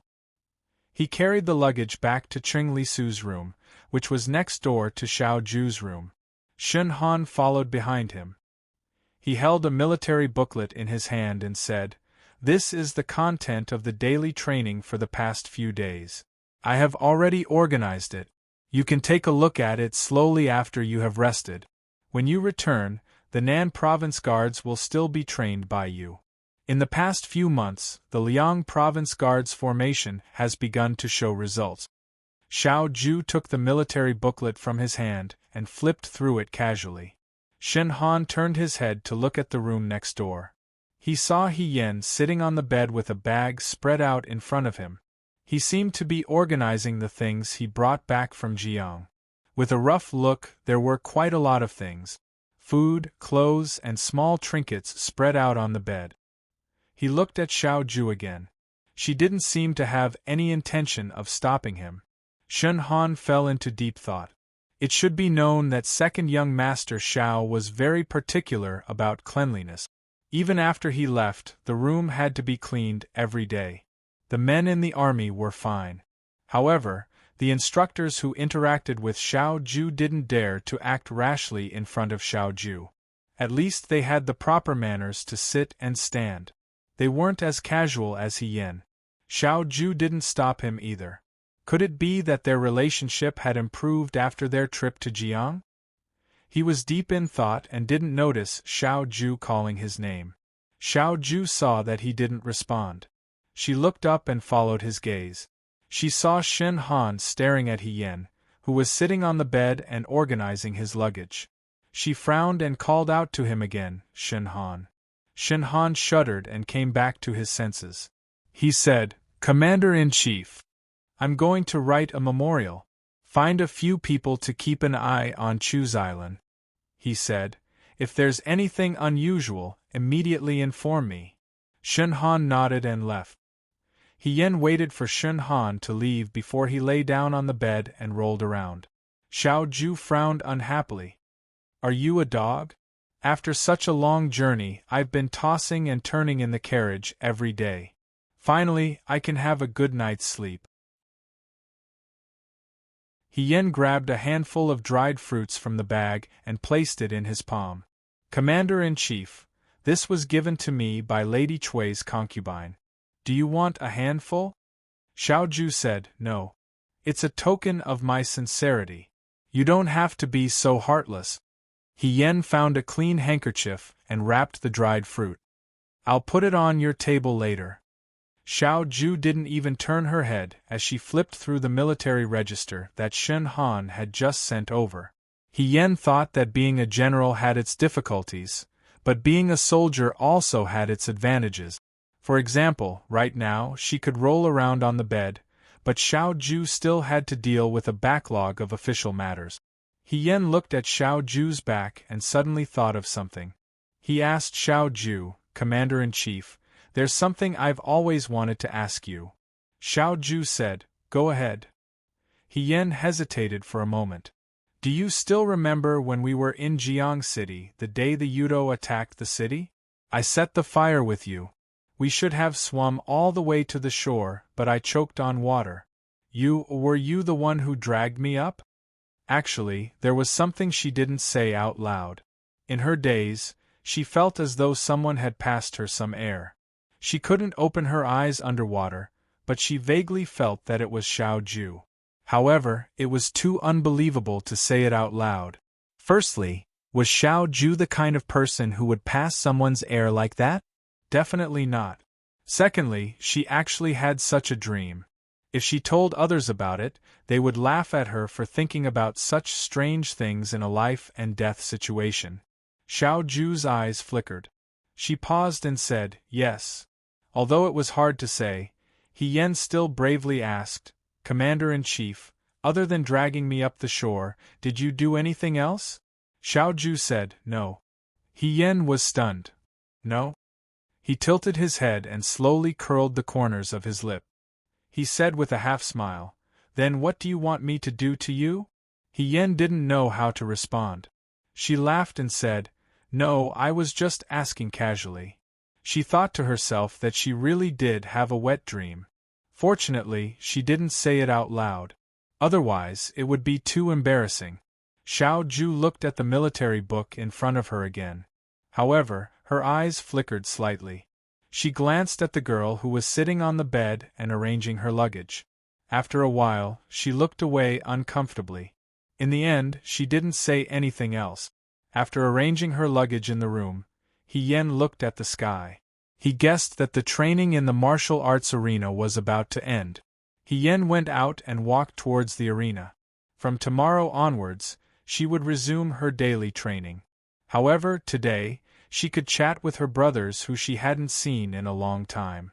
Just as she arrived at the entrance of the arena, the training ended. From afar, she heard Xiao Mai's voice. "It's Ahigo. Ahigo is back." With a hula sound, all the people immediately surrounded him. Regardless of whether they knew her or not, He Yen was now famous in the Liang Province Guard. Xiao Mai was pushed to the side. He Yen pulled her to stand next to him. Xiao Mai said, "Ahigo, when did you come back? Why didn't you tell us? I heard from the instructors that you and the governor won another battle in Jiang. Ahigo, you're so amazing! How did the news spread so quickly?" He Yen was still puzzled. Someone else said, "I heard that the Jiang City Guard only had 20,000 people, while the Yuchuo soldiers had 150,000. Brother He, tell us, how exactly did you win?" "That's right, quickly tell the brothers." He Yen felt that every time she did something and returned to the Liang province guard, she would become a storyteller, telling stories to everyone. However, she was surrounded in the center and couldn't advance or retreat. She could only sit on the railing of the arena and stretch out her hand. Everyone, quiet down, quiet down. This is a long story. Let me drink some water first. Someone immediately handed her water from a leather flask. I have some. Drink mine. Do you want to eat something else? Do you want dry biscuits? Okay, then I'll say it. Actually, this battle wasn't very difficult. It was all because of the governor's good command. Jiang is Water City. Liang Ping looked at He Yen, who was surrounded by people from afar. He was speechless for a moment, then said, "This brat is so famous in the Liang province guard now? Why is it that he has hundreds of people responding to his call?" Ma Damei smiled mysteriously. "This is a good thing." "What's so good about it?" He Yen went to Jiang with the governor. Ma Damei stroked her beard. When they came back, they rode in the same carriage. It can be seen that they got along quite well. Since he went to Jiang with the governor, that means he fought side by side. Do you think the governor will mention him when he goes to present a memorial to the governor this time? At least he has a small share of the credit. This young man is very skilled and has a magnanimous personality. As long as he follows the governor, it's inevitable that he will be promoted. I believe that his future will definitely not be restricted to our Liang province guard. Brother, it's not a bad thing for the Liang province guard to have a good relationship with him. Ma Damei chuckled and patted his shoulder. You have to look at the long term. He's only in his teens. Liang Ping muttered, How can you make it sound so powerful? Ma Damei smiled but didn't say anything. On the other side, the people who were listening to He Yan's storytelling exclaimed in surprise. It's actually a fire attack. This is too dangerous. What if there's no wind? Won't we just sit there and wait for death? He Yan laughed. If there's no wind, then we'll have to fight to the end. However, war is complicated to begin with. There's no absolute way for the strong to defeat the weak. As long as the timing is right, it's not difficult for the few to defeat the many. Therefore, we can't be certain of victory or defeat in every battle. On the battlefield, there are thousands of changes in an instant. Until the last moment, victory or defeat is unknown. Everyone nodded as if they understood. After listening to the commotion, the crowd gradually dispersed. The remaining people were naturally Hong Shan and the others. Wang Ba crossed her arms and looked at He Yan. She couldn't stand him. You're in the limelight as soon as you come back. Even Peacock isn't as arrogant as you. Then I have to have the ability to be in the limelight. He Yan jumped down from the railing. Long time no see, my friends. Perhaps it was because they had stayed in the vanguard for a while, but the day training was much more difficult than in the ordinary barrack. Sure too, Jiang Jiao, Wang Ba, and Huang Xiong all looked darker and thinner than before. However, they were more energetic than before. Jiang Jiao asked, I didn't expect you to win such a battle in Jiang. Ahi, you're really good. I didn't fight. He Yan declined humbly. The commander-in-chief commanded well. How is it? You've made a contribution this time. Can you be promoted? Huang Xiong had been very practical. I don't know if I'll be promoted or not, but the commander-in-chief has promised to let me join the Southern Prefecture Army. He Yan said, I'm already very satisfied with this. Really? Hong Shan was so excited that his tone changed. Ahi, you've gotten what you wanted. Everyone congratulated him one after another. Only Sure Tu remained calm. He only asked He Yan, Brother He, why did Yudo suddenly attack Jiang? Did they come to Liangzhou before? He Yan's smile gradually faded, and his expression became serious. After a while, he said, Dewei might be going to war. Since Yudo had started it, they would not give up so easily. They had laid low for so many years just for this moment. For a moment, everyone fell silent. war, for the common people of the Great Way, for every single person, was not something worth being happy about. The room was dimly lit. The young man in front of the table was still reading the long scroll in his hand.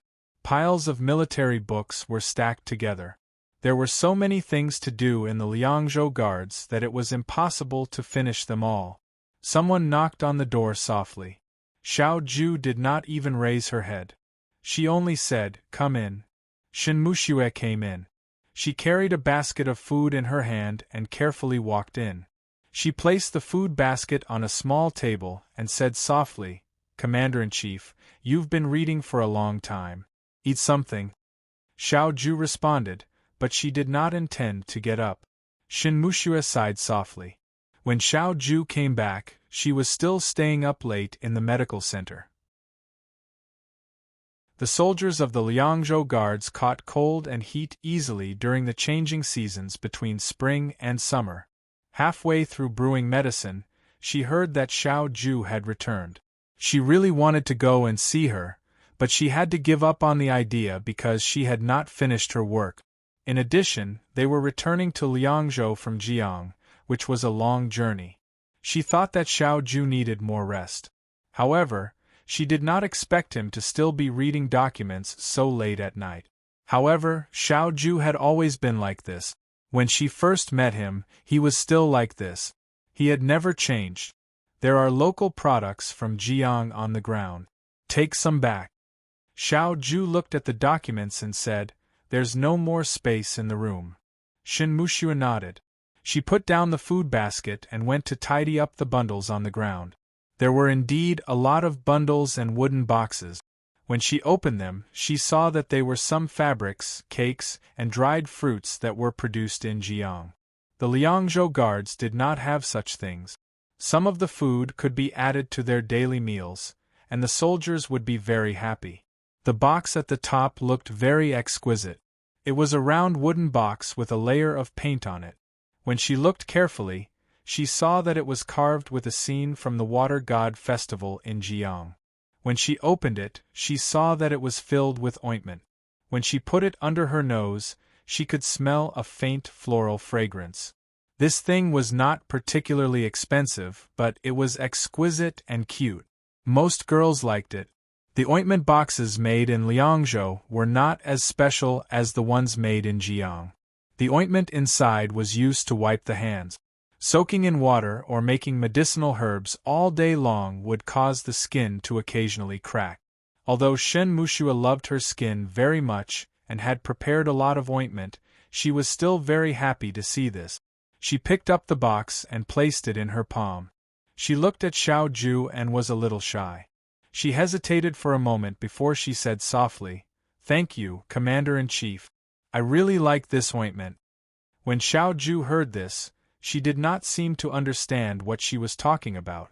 She turned her head and looked at the box in her hand. She paused for a moment before she said calmly, "This is not for you." Shen Muxue's face instantly turned red. She quickly put the box down and said in a fluster, "I'm sorry, Commander-in-Chief. I thought it was for me." Although Xiao Ju did not say anything, she felt very embarrassed. It was as if she was overthinking things. "Take the other things, but don't touch the box." After Xiao Ju said this, she did not look at her anymore. Shen Muxue bit her lip and quickly tidied up the other bundles on the ground. Then, she carried them out of the door. When she walked out of the door, her gaze lingered on the box on the table for a moment. The soldiers of the Liang Province Guards never cared about whether their skin was chapped or not. They also had to do a lot of training every day, so they would not go out of their way to find ointment that could moisturize their hands and feet. Even if they were very particular about it, they would not use such a beautiful box that was obviously meant for women. Xiao Ju would not use it either. Furthermore, when he said, "This is not for you," he meant that he was giving it to someone else. Who was he giving it to? A cool breeze blew at night. After seeing the liveliness of Jiang City, she was still not used to the desolation of the Liang Province Guards. There were no rivers or boats that passed through the city. There was only the silent Baihui Mountain and the vast Wulu River, as well as the empty martial arts practice field at night. Yan walked alone. She met her good friends in the Liang Province Guards and distributed the local products she brought back from Jiang to them in Hongshan. She chatted with them until late at night before she turned around and walked back into the house. She planned to ask Xiaoju when she went back. From tomorrow onwards, she would be able to train with the Nan Province Guards. Who knew that on the way, he would meet Chu Zhao. Chu Zhao did not having Xiang by his side. He walked alone. When he saw Yan, he smiled and greeted him. He. Brother Chu. Yan looked around him to make sure he did not see anyone else. He asked curiously, "It's so late. Brother Chu, are you out for a walk alone?" Even if he was out for a walk, there were no trees or flowers around. It was too pitiful to walk alone. Chu Zhao was stunned. He smiled and shook his head. "No, I'm just looking for someone to help me." "What kind of help?" Chu Zhao opened his palm. There was a Shur-Tu lying in his palm. This Shur-Tu seemed to have been picked up from the Wulu River. It was strangely interesting. It was flat and looked like the shape of a white horse, but there was a circle of black edges around its tail. For some reason, there was an extra piece. Do you think this Shur-Tu looks like a horse?" Chu Zhao smiled, "But from here," he pointed at the end, "there's an extra piece. I want to find someone to help me chop this Shur-Tu off. However, it's late at night and everyone seems to be asleep." So he was looking for someone to work with. Yan looked at Chu Zhao. He thought that this person was so thin that he could be blown away by a gust of wind. He definitely would not be able to chop this Shur-Tu off. It was just a matter of convenience, so he asked Chu Zhao, "Does Brother Chu have a saber?" Chu Zhao took out a dagger from his chest. This dagger looked very thin. The handle was shaped like a bamboo leaf. Yan picked it up and was speechless for a moment. Scholars were really fastidious. However, this dagger was made like this. It was more decorative than useful. It was more suitable for cutting fruits. If it was really used for self-defense, it would make people laugh their heads off. Yan disdainfully weighed it in his hand. Then, he said, "Give me the Shur-Tu." Chu Zhao handed the Shur-Tu to him. Yan put the Shur-Tu on the ground. He pressed down on the horse's head with one hand and chopped down with the knife with the other. With a crisp sound, the extra piece of the horse's tail was cut off. At the same time, the tip of the dagger was also missing a piece. He has good skills. Chu Zhao did not care about this point. He said happily, "I'll polish it a bit more. It will look very complete." Yan could not understand Chu Zhao's behavior at all. Craftsmen did this kind of work for no other reason than to make a living. Chu Zhao seemed to really like it. He heard that there were princes, dukes, and ministers who loved to farm in their manors. He probably felt the same way. However, Yan would never do something like carving a piece of Shur-Tu in the middle of the night instead of sleeping. After all, he was a rough person who did not have any refined interests. Chu Zhao put the dagger back. He held the piece of Shur-Tu in his hand and looked at Yan with a smile. "Speaking of which, I always trouble you to do this kind of thing for me, but I can't do anything for you. I'm really ashamed. It's just a small matter. Brother Chu, you don't have to take it to heart. Throwing stone dumbbells is also a physical activity. It didn't take much effort to help you chop a piece of Shur-Tu." Yan shrugged. "Other than that, I haven't helped you much." Chu Zhao lowered his head and smiled. "Didn't he also give me his clothes when we were in Jiang?" At this point, he seemed to blush and said in a low voice, "Although I didn't use them. But, thank you very much." Yan said, "That's what I should do." After all, she was busy with other things when such a weak person was in front of her. It was normal for her to help him. If it was someone else other than Chu Zhao, she would have done the same. "Brother Chu, what do you plan to do in the future?" Yan asked. "Do you plan to continue living in the Liang Province Guard?" Chu Zhao's identity was strange to begin with. It did not seem to be beneficial for him to continue living in the Liang province guard. He Yen could not understand this either. He looked at Xiao Ju coldly and did not seem to have any intention of interfering. No. Chu Zhao shook his head. When the matter in Jiang is settled, I will return to the capital. Hasn't the matter in Jiang been settled? What is Brother Chu referring to? Chu Zhao looked at He Yen. In the night, he smiled slightly. His smile was as gentle as before, but there was a deeper meaning behind it. He will understand in the future.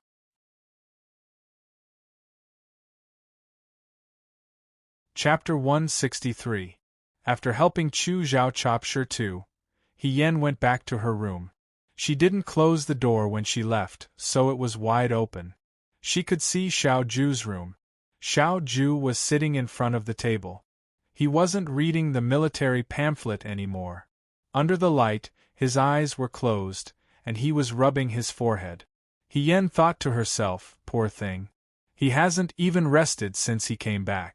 She walked to Xiao Ju's side and bent down to look at Xiao Ju.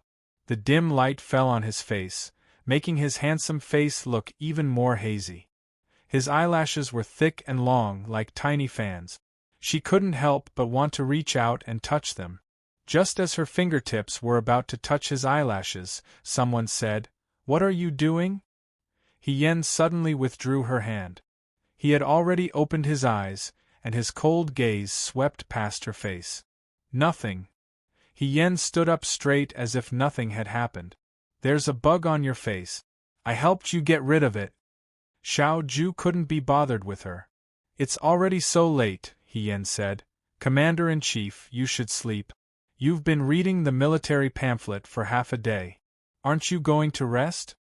Xiao Ju rubbed her wrist. She looked a little tired. When they were in Jiang, they lived in the same room.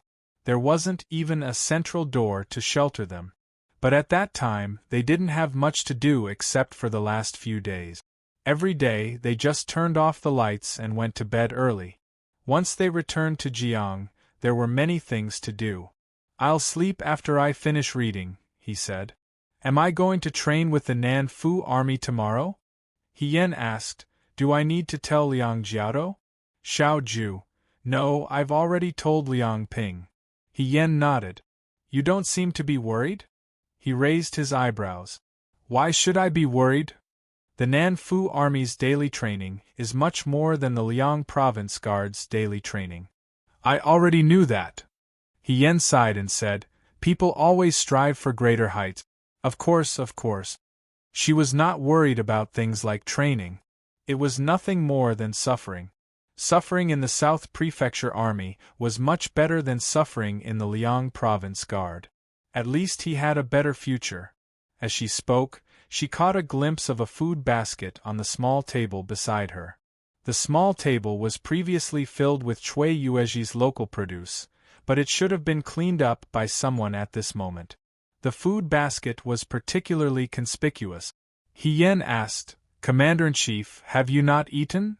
What is it? You can't not eat. He Yen helped him open the food basket. The food inside was extremely sumptuous, with meat, vegetables, and snacks. He Yen let out a ha sound and sighed in admiration. Are the dishes of the Liang Province Guard this good now? However, after a moment, he refuted himself. That's not right. This should be your personal meal, right? It's good to be a commander-in-chief. Even the food you eat is so exquisite. Of all the generals in Dawei, you eat the best. Xiao Ju was speechless. You've seen it before?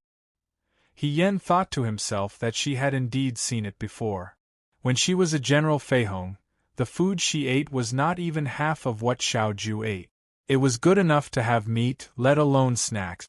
Perhaps this was because Xiao Ju was the second son of the Xiao family, and she was from an ordinary family when she joined the army. Generals were divided into different ranks. However, the Liang Province Guard chef was really good at cooking. The flowers carved on the snacks were really beautiful. He Yen called out to him, Commander-in-Chief, come and eat. The food is getting cold. Xiao Ju glanced at her. Seeing that this person was so enthusiastic, he seemed to be the owner of an inn. He thought it was funny, but after a moment, his expression returned to normal. He walked to the table and sat down. In Jiang, the two of them often ate at the same table. It had long become a habit. Yen subconsciously gave him a pair of chopsticks and took a pair for herself. In fact, she had already eaten that night. It was the familiar biscuit of the Liang province guard. She had a big appetite, and at this moment, she had forgotten that she was not in Jiang and was not Wenyan. She happily reached out and picked up a piece of sugar cake. After picking it up, Yen came to her senses and looked up at the person sitting opposite her. The young man looked at her calmly and raised his eyebrows slightly. "I'll just eat a little," Yen said. "Commander-in-Chief won't be so stingy, right?" She was becoming more and more daring in front of Xiao Ju. When she had just entered the Liang province guards, even if you beat Yen to death, he would never have thought that there would be a day when she would act so wantonly in front of Xiao Ju. "Don't talk while eating," the second son of the Xiao family said coldly. Yen stuffed the sweet biscuit into her mouth. She looked at the elegant way the person opposite her ate and mumbled, "Commander-in-Chief, this beard is so hot." "What are you talking about?" Yen swallowed the food in his mouth. "I'm saying this chef is so nice. He made all the dishes that Commander-in-Chief likes to eat. Of course, I like to eat them too." Xiao Ju's lips twitched. "What don't you like to eat?" Yen was used to teasing others, but he had long since stopped taking it to heart. At this moment, she accidentally saw a palm-sized wooden box on the table. She picked it up and was stunned when she saw the picture of Jiang City's Water God Festival engraved on the wooden box. "Is this a gift from Master Cui?" Xiao Ju replied, "Yes." Yen opened it and saw that it seemed to be ointment for wiping hands. He leaned closer and sniffed it. There was a faint floral fragrance. He could not help but exclaim, "The things in Jiang City are really exquisite. Master Cui looks tall and big, but I didn't expect him to be so meticulous. He even prepared this for you." Xiao Ju sneered. "I don't need it." "Why?" Yen was puzzled. "Isn't it pretty?" "It's pungent." Yen was speechless. As the son of a wealthy family, he really had high standard. Such a light and pleasant smell was described as pungent by him. Yen asked, "Wouldn't it be a pity if you don't use his kind intentions? You can take it if you like it." Xiao Ju was impatient. Yen asked, "Really?" She saw that Xiao Ju did not refute and knew that Xiao Ju was not joking. She immediately put the wooden box containing the ointment away. The box was small, but it reminded her of something that she had forgotten. Yen had been injured during the battle with the Yudo at the Cui residence in Jiang. Lin Shuanghe had given her a box of scar removal and muscle growth medicine. It was exactly the same as the box that Shin Mushiwa had given her. Lin Shuanghe had said that only Xiao Ju had this medicine. She thought for a while and looked at Xiao Ju. She asked tentatively, "Commander-in-Chief, did you ask Miss Shin to give me a box of scar removal medicine?" Xiao Ju's hand paused. She asked, "You don't want it? You really gave it to me?" Yen hesitated. Do you also think that scars on a woman's body are shameful and should not be talked about?" Su Zhiheng had been like this. Although she did not say anything, some things stayed in her heart and could not be dispelled. This situation was familiar. If all the men in the world thought this way, she would not be surprised. But if this person was Xiao Ju, Yen thought that she would be disappointed. Even if this disappointment did not make sense. Xiao Ju looked at her indifferently. "You think too much." Yen was stunned. The young man's voice was very calm. "It's just a scar. Everyone has it. You don't have to be nervous or care. If you can treat it, then treat it. If you can't, then forget it. You don't have to be so harsh on yourself." "Don't have to be so harsh on herself?" Yen lowered her head. She did not say anything, but her hand held the wooden box of ointment very tightly. After a while, she said softly, "It seems that I was too narrow-minded." Perhaps she really did not have to be so harsh on herself. The next morning, Hien went to the South Prefecture Army for daily training. The South Prefecture Army was different from the Liang Province Army. When Hien first arrived at the Liang Province Army, the soldiers were all new recruits. The new recruits were lively and lively. They mingled with each other all day long. Occasionally, they would find time to laugh and laugh during training. The South Prefecture Army, on the other hand, were all veterans. During daily training, they were very serious. No one spoke. The atmosphere was so solemn that it was as if they were about to enter the battlefield. The deputy commander of the South Prefecture Army's daily training was called Tian Lang. Hien had seen this person once before. It was the large man who had been scolded badly by Xiao Ju when he returned Xiao Ju's jade pendant. This man's temperament was exactly the same as Xiao Ju's, cold and hard. For a moment, Hien missed Liang Ping's clamor or Ma Damiai's kindness. She even missed Shen Han, who sometimes appeared abnormally warm and caring. Tian Lang was also paying attention to Hien. It had been a long time since the South Prefecture Army accepted a new recruit. Even if they did accept a new recruit, it would not be a new recruit from the Liang Province Army. However, this young man called Hien was different. He had a great reputation in the Liang Province Army. It was said that he had fought with right amusi and was not at a disadvantage. Later on, he went to Jiang with Xiao Ju and fought against Yudo together. To Xiao Ju, she already had a lot of trust in this young man's actions. This young man looked extremely weak. Tian Lang originally thought that he would not be able to keep up with the South Prefecture Army's daily training. However, he completed it quite well and did not seem to struggle at all. Only then did Tian Lang relax a little. Hien was the one who Xiao Ju had selected to enter the South Prefecture Army. If he did not complete the daily training, Xiao Ju would not be too happy. Tian Lang had always been afraid of this young superior. Hien did not know that because of his relationship with Xiao Ju, he had become the deputy commander's #1 person to pay attention to. The happiest thing was that in the evening, after all the daily training ended, he could go to the martial arts practice field next door to find Hong Shan and the others. As soon as he walked in, he heard Xiao Mai's excited voice. He Gu, how was it? Are the people in the South Prefecture Army strong? Did you guys have a competition? No. The soldiers in the South Prefecture Army had already been honed for many years and did not have a competitive heart. Perhaps in their eyes, Hien was just one of the thousands of ordinary soldiers, not worth their attention. Why don't you show them your skills? It's a good thing that you have a firm foothold in the South Prefecture Army. Hong Shan laughed and joked. You've been taught a lesson. Wang Ba snorted. There will always be someone better than you. The people in the South Prefecture Army are not the Liang Province Army, a bunch of trash. Hien looked at him with a smile. Brother Wang, you're scolding all of us, including yourself. Is that okay? I'm already a member of the Vanguard Battalion, he said arrogantly. I don't belong to the Liang Province Army.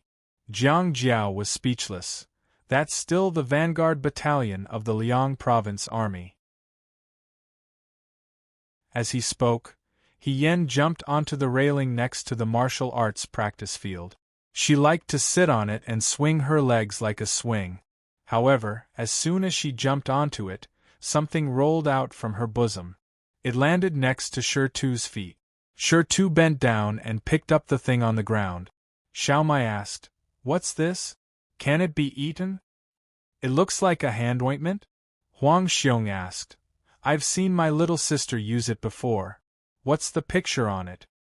It's a picture of the Water God Festival in Jiang City, Hien said. That's all. What's wrong with you? Wang Ba looked away in disgust. Hand ointment? Isn't that stuff for women? You're a man, how can you use this stuff? Isn't it disgusting? Hien. Why can't men use hand ointment? I'm being particular. You bandits obviously don't understand these things. What right do you have to look down on us bandits? Wang Ba was furious. We bandits are also divided into different ranks. Seeing that they were about to quarrel again, Jiang Jiao hurriedly stepped forward to persuade them. All right, stop quarreling. However, brother He, we practice martial arts every day. If you use this, it won't be of much use, right? He was afraid that she would just moisten her hands a little today, and cut them open tomorrow. The speed at which she moistened her hands was not as fast as the speed at which she cut them open. After all, who didn't have scars on their hands during their daily training at the martial arts practice field? Thinking about how she applied ointment that emitted a faint fragrance on her hands a moment ago, and then threw a huge stone lock up and down in the next, the onlookers probably thought that she was crazy. He Yen vaguely said, "It's just a token of appreciation from the people of Jiang. Don't waste it." As he spoke, he reached out to take the box of ointment from Shi Tu. His hand was halfway out when a gentle female voice rang out, "What's this?" Everyone turned to look and saw that it was Shin Mushua. In the darkness of the night, she held a lantern in one hand and a basket full of medicinal herbs in the other. Her white clothes were elegant and beautiful, and she looked like a fairy who had descended to the mortal world. Her gaze fell on the box in Shi Tu's hand. She hesitated. "This is hand ointment?" "That's right," Hongshan said. "Can I take a look at it?" Naturally, no one refused the beautiful female doctor's request. Shin Mushua took the box in front of her eyes. When she saw the pattern of the water god drawn on the box, her eyes flashed. After a moment, she raised her head and looked at everyone. "Whose hand ointment is this?" "Mine," He Yen said. Shin Mushua looked at her. At this time, the night was about to end, and the martial arts practice field was only illuminated by dim torches. The young man sat on the railing with a lazy smile on his face. His handsome facial features were covered with a layer of gentle color, especially his pair of eyes. They were bright and moving. If they were on a woman's face, it would be unimaginably captivating. Shin Mushua was shocked by this ridiculous thought of his. He Yen reached out to take the box. Shin Mushua took a step back and didn't return it to him. He only asked softly, Was this given to you by the commander-in-chief? She had seen it before? He Yen nodded. Yes. Shin Mushua's body stiffened. He Yen saw that her expression was a little strange. He thought for a moment and then asked, "Miss Shin, do you like this box? If you like it, I can give it to you." In fact, Jiang Jiao's words made sense. It was a waste of God's gift for her to use this hand ointment. Her hands were full of calluses and scars from knives and rods. If her hands were tender and tender, he was afraid that she wouldn't even be able to pull a bow. It would have been better if he hadn't said this. As soon as he said this, Shin Mushua suddenly raised her head. Her usually gentle eyes were unexpectedly filled with anger. She stuffed the box into He Yan's hands and said coldly, "No need." Then she turned around and left with the basket. He Yan didn't even have time to say goodbye to her. Although Shin Mushua's temperament was cold in the Liangzhou guards, he had never gotten angry or spoken harshly to anyone before. This was the first time he had done something like this to show that he was angry. Xiaomai tugged at the corner of He Yan's clothes. He go, Miss Shin seems to be angry." "Why?" "He Yan, how would I know why?" She and Shin Mushua had always minded their own business. This was the first time they had spoken after coming back. Shin Mushua's reaction was really puzzling. "Does she like you?" Huang Xiong rubbed the prayer beads around his neck. "Is she angry because you don't know how to flirt?" "Forget it. Why would Shin Mushua like him?" Wang Ba snorted. "What are you dreaming about in broad daylight?" "Forget it." Jiang Jiao patted He Yan's shoulder. "Brother He, you should pay more attention to your daily behavior. Don't cause misunderstandings." He seemed to have thought of his fiancée who had passed away prematurely. His gaze was sad. "It's not good to waste her life." He Yen. Because of Shin Mushua's incident, He Yen and his brothers discussed why Shinmushue was angry. In the end, they didn't come to a conclusion. In the end, the conclusion was, maybe she just didn't like He Yen. There was no other reason. Every once in a while, a woman would dislike someone for a few days. After finishing dinner with his friends, the sky was completely dark. He Yen walked back to his room. Halfway there, he saw Chu Zhao again. "It's so late. Why are you still outside?" He Yen greeted him. "Are you also picking up Shi Tu today?" Chu Zhao heard this and laughed. "Why does it sound like I'm an idiot when brother he says it?" He Yen thought to himself. In her eyes, this hobby of picking up Shi Tu in the middle of the night was no different from an idiot. "I saw that it was windy at night. It might rain tomorrow, so I just brought back the books that I left outside to dry." Chu Zhao smiled and pointed at the books in his hands. "He Yen, I see. It was probably intentional." Chu Zhao's room was really simple and crude. It was even worse than the last time he was here. Last time, he even brought a chef with him. This time, he came directly from Jiang to the Liang province guard. Other than Ing Xiang and a few attendants, Chu Zhao didn't have anyone else by his side. Therefore, he didn't live well and ate simple food. However, there were some people who could still look like a gentle breeze and bright moon in the worst environment. Chu Zhao was probably this kind of person. Not only did he not make people think that he was in a difficult situation, but he also had the air of a refined scholar. "I heard that brother he went to the South Mansion for training today?" Chu Zhao walked side by side with her. "How was it? Is there anything that you can't adapt to?" "It's okay." He Yen smiled and said, "Other than the deputy commandant who doesn't like to talk much, everything is fine." Chu Zhao shook his head and smiled. "Brother he has good skills. You can adapt to anywhere." He Yen looked at him.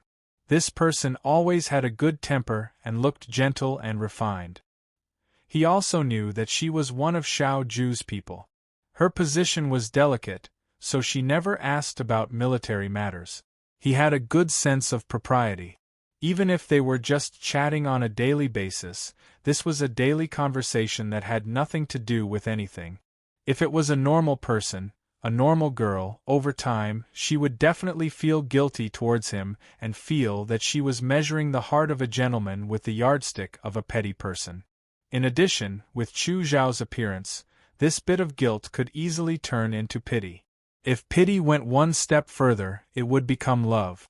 It was no wonder that he was the #1 person in the dreams of all the girls in Shuo capital.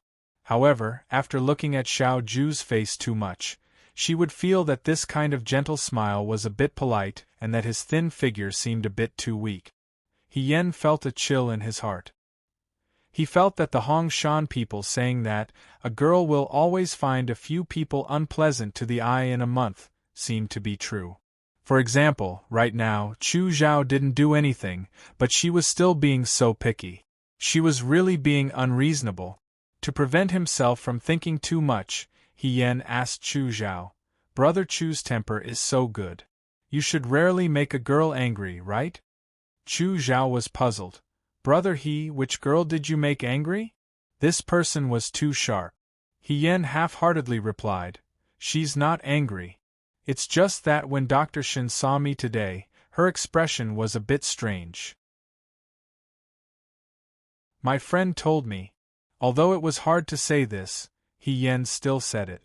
"Maybe Dr. Shin admires me?" Chu Zhao looked at her in a daze. After a while, he laughed out loud. He had always paid attention to his appearance. This kind of behavior was already considered out of line. After laughing for a while, Chu Zhao said, "Brother He, although you look very romantic and elegant now, but—" He Yen was puzzled. She wasn't that bad. Looking at Chu Zhao's laughing face, it was as if liking her was something unreasonable. After all, didn't Song Tao Tao like her very much back then? "Brother He, don't worry." Chu Zhao coughed lightly. "Dr. Shun will definitely not like Brother He." "Brother He, you don't have to worry about this at all." He Yen. "Why?" Because Dr. Shun has liked Military Governor Xiao for many years. She only has Military Governor Xiao in her heart. How can anyone else enter her eyes? He Yen was stunned. After a while, she asked, Dr. Shun likes Military Governor Xiao? Brother, he doesn't know? Chu Zhao was also very surprised by her reaction. After thinking for a bit, he said, That's true. You're a new recruit of the Liang Province Guard, so you shouldn't know about these things. However, our colleagues in the Imperial Court all know that Dr. Shun has liked Military Governor Xiao for many years. The eldest miss of the Imperial Censor Manor, if she didn't really like someone, why would she abandon her status as the eldest miss and come to this kind of bitter and cold place to be a little female doctor? Chu Zhao smiled and said, It can be seen that she really likes Military Governor Xiao. He Yen suddenly understood. In that instant, she suddenly remembered why she felt such a familiar feeling when she saw Shin Muxue for the first time. In reality, it wasn't the first time she saw Shin Muxue. She had seen her once when she was young. At that time, Shin Muxue was even younger than she was now, but she had already grown to be exceptionally beautiful. On the day that the students of the Xianchang Gymnasium went hunting in the mountains, the emperor personally came. All of the civil and military officials were also present. Shin Muxue, as the youngest daughter of Imperial Censor Shin, attracted the attention of all of the youths at that time. He Yen was also among that group of youths. When he saw the elegant young girl wearing a rabbit fur cloak and holding a stove in her hands, who was as beautiful as a fairy from the ninth heaven, his heart was filled with envy. At that time, Shin Muxue had always been looking at Xiao Ju.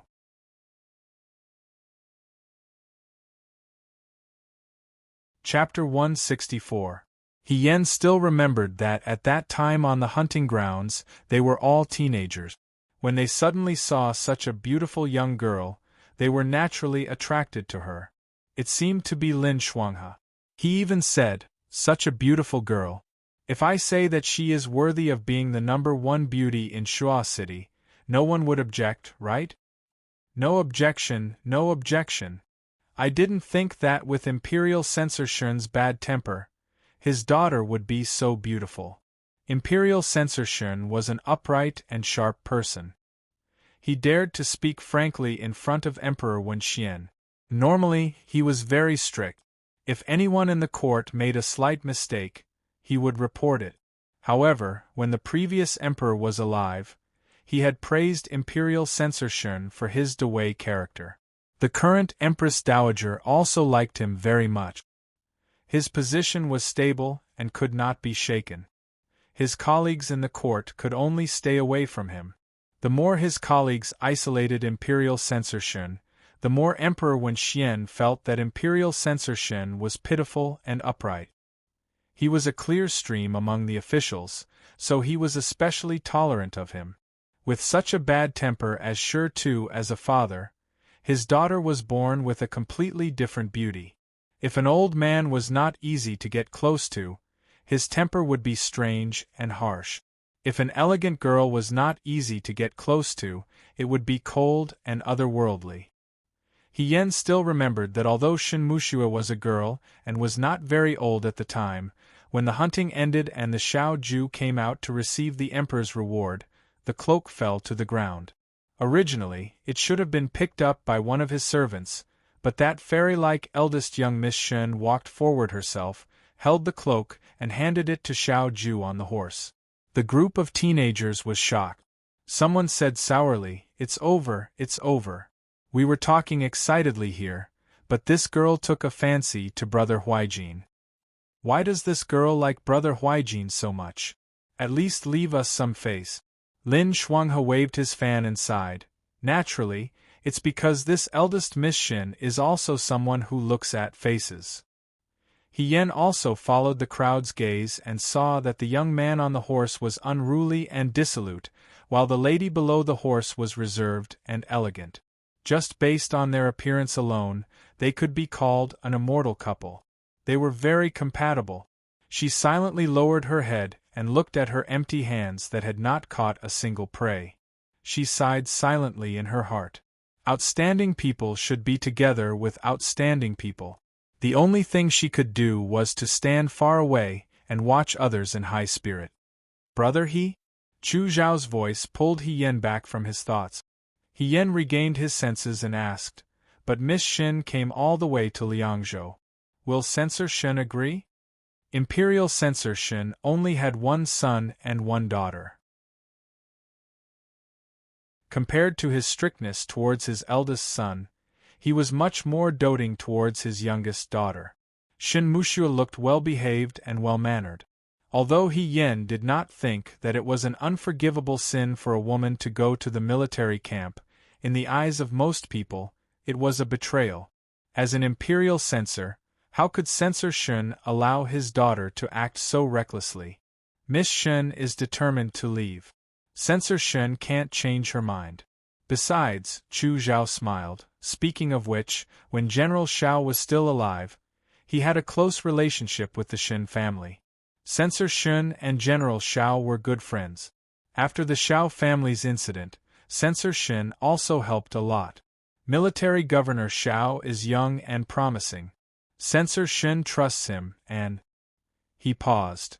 I'm afraid that he also has some thoughts of becoming in-laws with the Xiao family.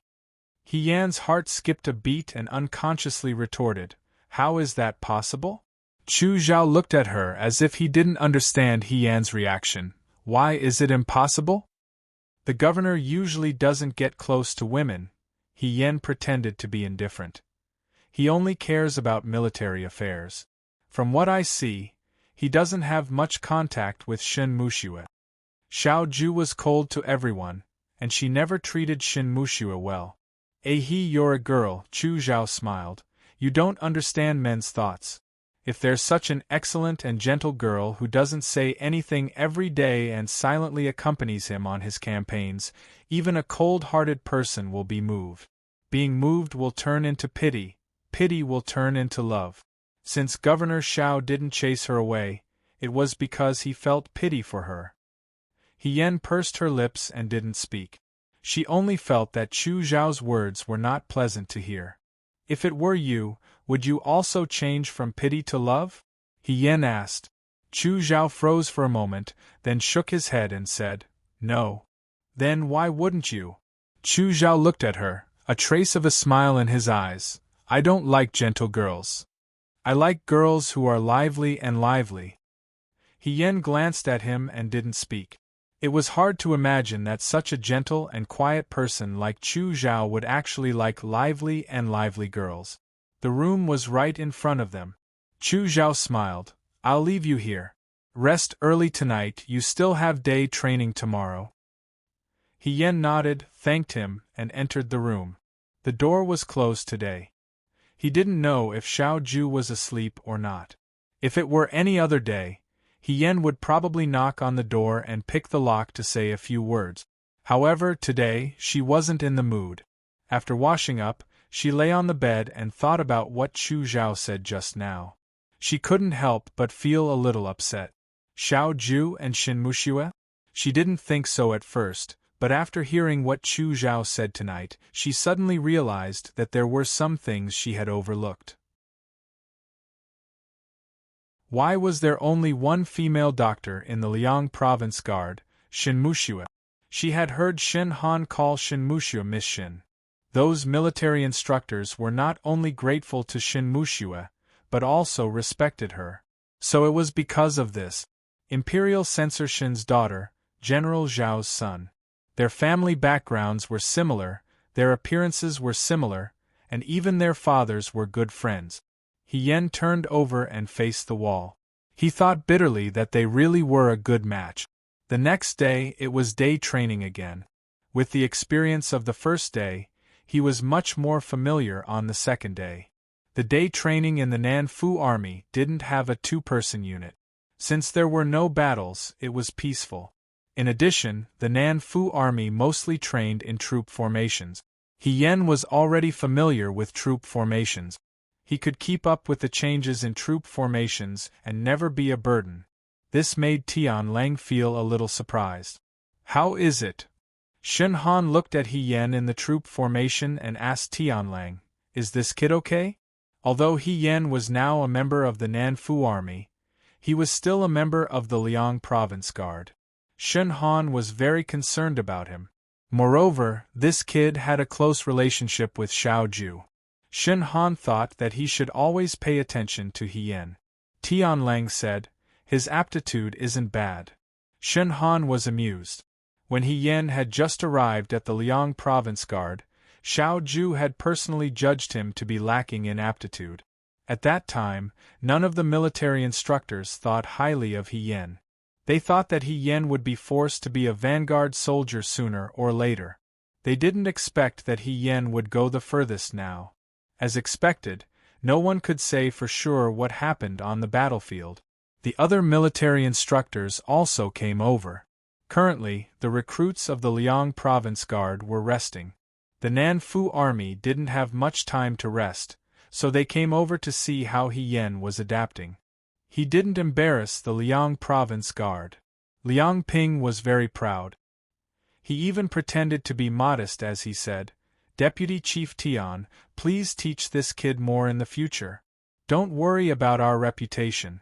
Teach him a lesson when you need to." Tianlang was speechless. Ma Damei smiled and said, "Deputy Chief Tian, this young man learns very quickly. It's not that the Liang Province Guard is boasting. If you teach him more, he'll definitely surprise you often in the future." Tianlang was speechless. To him, He Yan was just a recruit with decent aptitude who happened to be trusted by Xiao Ju. However, in terms of skill, there were too many outstanding people in the Nanfu army. There was no need to mention the Nine Flags Battalion. It was just that the Liang Province Guard was located in a remote area. It wasn't easy for them to find someone like this. They worshipped him like a bodhisattva. Their foresight was still limited. While they were talking, a woman in a moon-white dress walked over from afar. There was only one woman in the Liang Province Guard. Everyone greeted her, "Miss Shin." Shin Mushua walked over. She put down the basket in her hands and said, "I picked some medicinal herbs. I've already washed and dried them. I'll have to trouble the military instructors to boil these herbs into a medicinal concoction. It's the turn of spring and summer, so each soldier can drink a spoonful to ward off the cold." Shen Han hurriedly thanked her. "Thank you for your hard work, Miss Shin." He turned around and ordered someone to take the basket away. He immediately went to boil the medicinal concoction. Shin Mushua wasn't in a hurry to leave. Instead, she looked at the soldiers who were training below the training field. Her gaze fell on the small and thin figure in the group. He Yan was mixed in with them. Although he wasn't very eye-catching, it was impossible for people to ignore him. In the past few years, she had followed Xiao Ju to many different places and met many different people. There were so many recruits coming and going, but only this one left a deep impression on her. Like the nimble wind, he was completely different from the people around him. That box of hand ointment, it was clearly just a box of ordinary ointment. She rarely liked things, so showing her desire was just a matter of convenience for Xiao Ju. However, Xiao Ju stopped her. Not long after, she found this ointment in He Yan's hands. Xiao Ju rejected her because of He Yan? For a very capable youth who might become a trusted aide in the future, it was natural for her to take care of him a little more. Shin Mushua understood. However, even if Xiao Ju trusted her trusted aides, Qi Wu and Fei Nu, she wouldn't be so meticulous. It was as if she was treating a girl. Thinking about it this way, Shin Mushua felt that Xiao Ju treated He Yan a little too well. This was obviously Cheng Lisu's house. After Cheng Lisu left, He Yan didn't move out. For a recruit to live next to the right army's commander-in-chief, it was a little strange. Towards He Yan, Xiao Ju didn't show any signs of rejection. She even acquiesced to many of his actions. It was this little bit of indulgence that made Shin Mushua feel uneasy. It was probably because a woman's mind was very meticulous and her intuition was very accurate. This time, after Xiao Ju and He Yan came back, Shin Mushua felt that something was wrong. She didn't want to leave now and wanted to stay in the martial arts arena for a little longer. She said, I boiled some in advance. You can drink it first. The medicine barrel is not far away. I'll have to trouble the instructors to find a young man to come with me to get it. Shin Han said, It's not worth Miss Shin's trouble. I'll go with you. After he finished speaking, he informed everyone and walked away with Shin Mushua. Looking at Shin Mushua's departing figure, Liang Ping sighed, Miss Shin is so kind and beautiful. How can there be such a perfect woman in the world? If I can marry her, even if I die, it'll be worth it. I think you're dreaming. On the other side, an instructor heard this and mocked him. Miss Shin is someone an ordinary person like you can dream of. You have to know that there are so many talented young men in the imperial court who don't even look at them. Why would she look at a small instructor like you? Instructor, what's wrong? Liang Ping was unconvinced. Since Miss Shin is willing to put down her status and come to a place like Liangzhou, she doesn't look down on us rough people and even boiled medicine for us to drink. It's obvious that she doesn't mind the poor and loves the rich. She's a noble and kind person. This kind of person only looks at people's character. He muttered in a low voice, My character is very good. What if Ma Damii couldn't listen anymore. She didn't put down her status for you. That's right, old Shin. She did it for Military Governor Xiao. What do you have to compare yourself with Military Governor Xiao? Are you as handsome as Military Governor Xiao? Are you as good as Military Governor Xiao in martial arts? Or do you have a family background, talent, elegance, and strategy? You're not as good as her in every aspect, yet you still dare to boast shamelessly here. If I, Miss Shin, heard your impudent words, I would have already asked my servants to beat you to death with a stick to save you from ruining her reputation. Liang Ping, are you still my brothers? As he spoke, he heard a piercing voice, Instructor. Everyone looked over and saw that the Nanfu soldiers were resting. He Yen immediately saw the instructors standing on the stage and came over to greet them. Perhaps it was because he wasn't considered a member of the Liang Province Guards anymore and his superior had become Tianlang, so he Yen treated his former instructors more like friends. She flipped onto the stage and walked to the center of the crowd. She greeted them one by one, then asked with a smile, What were you guys talking about just now? It's so lively. We were talking about a toad among us, fantasizing about eating swan meat. One of the instructors giggled as he replied. Hien asked curiously, What do you mean by that? We were talking about Dr. Shun, Ma Damii explained with a smile. We were saying that Dr. Shun's status is noble, her character is noble, and everyone loves her. Hien was startled. Then, someone who didn't know the difference between life and death came closer and said mysteriously to Hien, Brother He, do you know what Dr. Shun's background is? If this was before last night, Hien would have been surprised. However, after learning about Shin Mushua's identity from Chu Zhao, he didn't find it strange anymore. That person wasn't someone who could keep secrets. Before Hien could speak, he said, Dr. Shin is the current young miss of the Imperial Censor's residence. If it wasn't for Military Governor Xiao, why would someone of such noble status travel thousands of miles?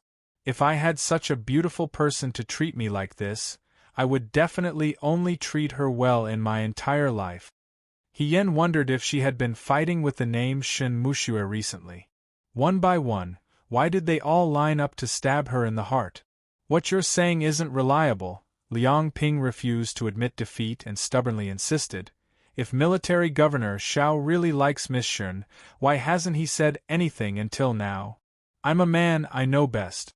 If a man likes a woman, it's impossible for him to hide it. If he can hide it, he won't like her that much. The world is so big, why would Miss Shun hang herself on one tree? It's better to open your eyes wide and look at the people around you. Who knows, maybe fate is right next to you.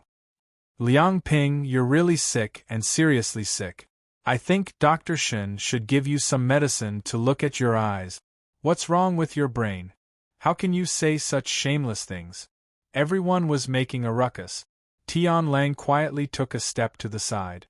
He didn't want to participate in the gossip about his superior. If he was caught, he wouldn't be able to bear the consequences. He Yen also wanted to slip away. He didn't want to listen to these heart-wrenching words, but the crowd refused to let her go. One of the instructors patted her shoulder and said, "Brother He, why aren't you saying anything? You're also one of us. Why don't you say something? Isn't Dr. Shun and Military Governor Xiao a match made in heaven? Isn't old Shun overestimating herself?" He Yen. Everyone looked at her eagerly, as if this comment of hers was very important. He Yen braced herself. Her heart was full of unwillingness, and she forced a smile and said, "Yes, Miss Shun is a socialite and beautiful, as dazzling as the spring. Military Governor Xiao is like jade and gold, handsome and handsome. They're a match made in heaven." As soon as she said that, she felt so wronged that it almost overflowed. She thought to herself, who did she offend? It's fine if other people poke at her heart, but she still had to poke at herself. What about their identities? Aren't their identities very compatible? He Yen. Yes, the Commander-in-Chief of the Right Corps and Miss Censor are people of the same world. They have nothing to do with us. Brother He, you're now very trusted by the Commander-in-Chief. Who knows, when the Commander-in-Chief gets married, he might even invite you to attend the ceremony. This is something worth celebrating. Shouldn't you start saving money now and prepare a wedding gift? He Yen firmly painted the face of the person who spoke in his mind. He gritted his teeth in his heart, but on the surface, he still pretended to be calm and indifferent. Of course. This is a good thing worth celebrating. It's necessary to prepare a big gift. Everyone roared with laughter and actually started to give He Yen suggestions. When Xiao Ju and Shin Muxue got married, what should they prepare as a gift? Unexpectedly, no one noticed He Yan's stiff expression. "Are you all very free?" A cold voice sounded behind them. Everyone turned around to look. Unknowingly, Xiao Ju had arrived. Behind her was Shin Muxue and Shen Han, who was carrying a medicine bucket. Knowing that they were caught gossiping about their superior's private affairs, everyone was so scared that they kept quiet out of fear and did not dare to say a word. They still had a trace of hope in their hearts that Xiao Ju probably did not hear much. Otherwise, based on his temperament, he would have stopped them the moment he heard it. Now that he said it, it was possible that he had just arrived. Xiao Ju walked forward. His dark blue brocade robe accentuated his jade-like complexion, his appearance as handsome as the moon. However, his voice was also cold. Although his words were directed at the crowd, his eyes were fixed on He Yen, his gaze as sharp and deep as a blade. "You all have the time to gossip here? I see that you all are doing very well in your daily training." The instructors immediately turned into quails. No one dared to speak. Tian Lang's heart was greatly comforted. Fortunately, he was discerning and did not associate himself with this group of motley crew. See, didn't he get caught? Immediately, he stood even straighter proudly, showing that he was different from the others. Shen Han was also complaining incessantly in his heart. If he had known earlier, he would have asked Liang Ping and Shin Muxue to go get the medicine bucket together. When he and Shin Muxue came back, they saw Xiao Ju walking towards the martial arts arena. The three of them came together. When they arrived, they saw everyone asking He Yen if Xiao Ju and Shin Muxue were compatible. The person who asked this question was definitely harboring evil intentions. How could they ask He Yen to answer this kind of question? Wasn't this stabbing a knife into his heart? Before he could see clearly which genius asked this question, he heard He Yan's answer without hesitation. "Yes, Miss Shen is a socialite and beautiful. She is as dazzling as the spring. Military Governor Xiao is as beautiful as jade and as handsome as gold. They are a match made in heaven. Shen Han could immediately feel the chilliness emanating from the people around him. He carefully sneaked a glance at Xiao Ju. His expression was ugly, as if his wife had been snatched away. Shen Han beat his chest and stamped his feet in his heart. Why did he always have to encounter such embarrassing situations? He had been honest and cautious all his life and had never done anything bad. Why was it so difficult? He Yen looked at Xiao Ju. The young military governor was looking at him expressionlessly. A trace of mockery appeared at the corner of his mouth. As a recruit, you are hanging out with the instructor. Since you are so energetic, it seems like your daily training is not enough. He turned to Tian Lang and said indifferently, He Yan's daily training can be doubled. Tian Lang. Yes. Xiao Ju raised his eyebrows and said coldly, Why aren't you going? He Yan looked at him and said, Yes. He turned and jumped off the stage and walked towards the group. She could feel that Xiao Ju was dissatisfied with her. But shouldn't she be the one who was angrier? He Yan joined the group and picked up his spear again. His gaze fell on the figure on the stage. Shin Muxue stood beside him. The jade-like beauty was a match made in heaven. He Yan lowered his head. The instructors present were all punished one by one and left dejectedly.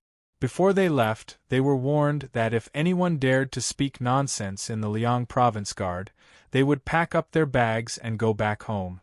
Tian Lang had already used the excuse of having to drill the troop formation to slip away. Only Shen Han and Shin Muxue, who wished they could become decorations, were left on the training field. Shin Muxue stood behind Xiao Ju and looked at his tall and straight back. An indescribable bitterness welled up in her heart. Just now, she and Shen Han had walked here and heard that someone had brought her and Xiao Ju together to talk. Other than feeling embarrassed and angry, she was actually happy. She liked hearing these things. She liked hearing her name and Xiao Ju's name being tied together. It was as if this could prove her relationship with Xiao Ju. It also hinted that she was a special person to Xiao Ju. So when she heard He Yan say this, Shin Muxue was very happy. But when she raised her head and saw Xiao Ju's cold gaze, she was stunned. She didn't dare to say that she completely understood Xiao Ju, but she still understood this man's emotions. He didn't like to hear people say this.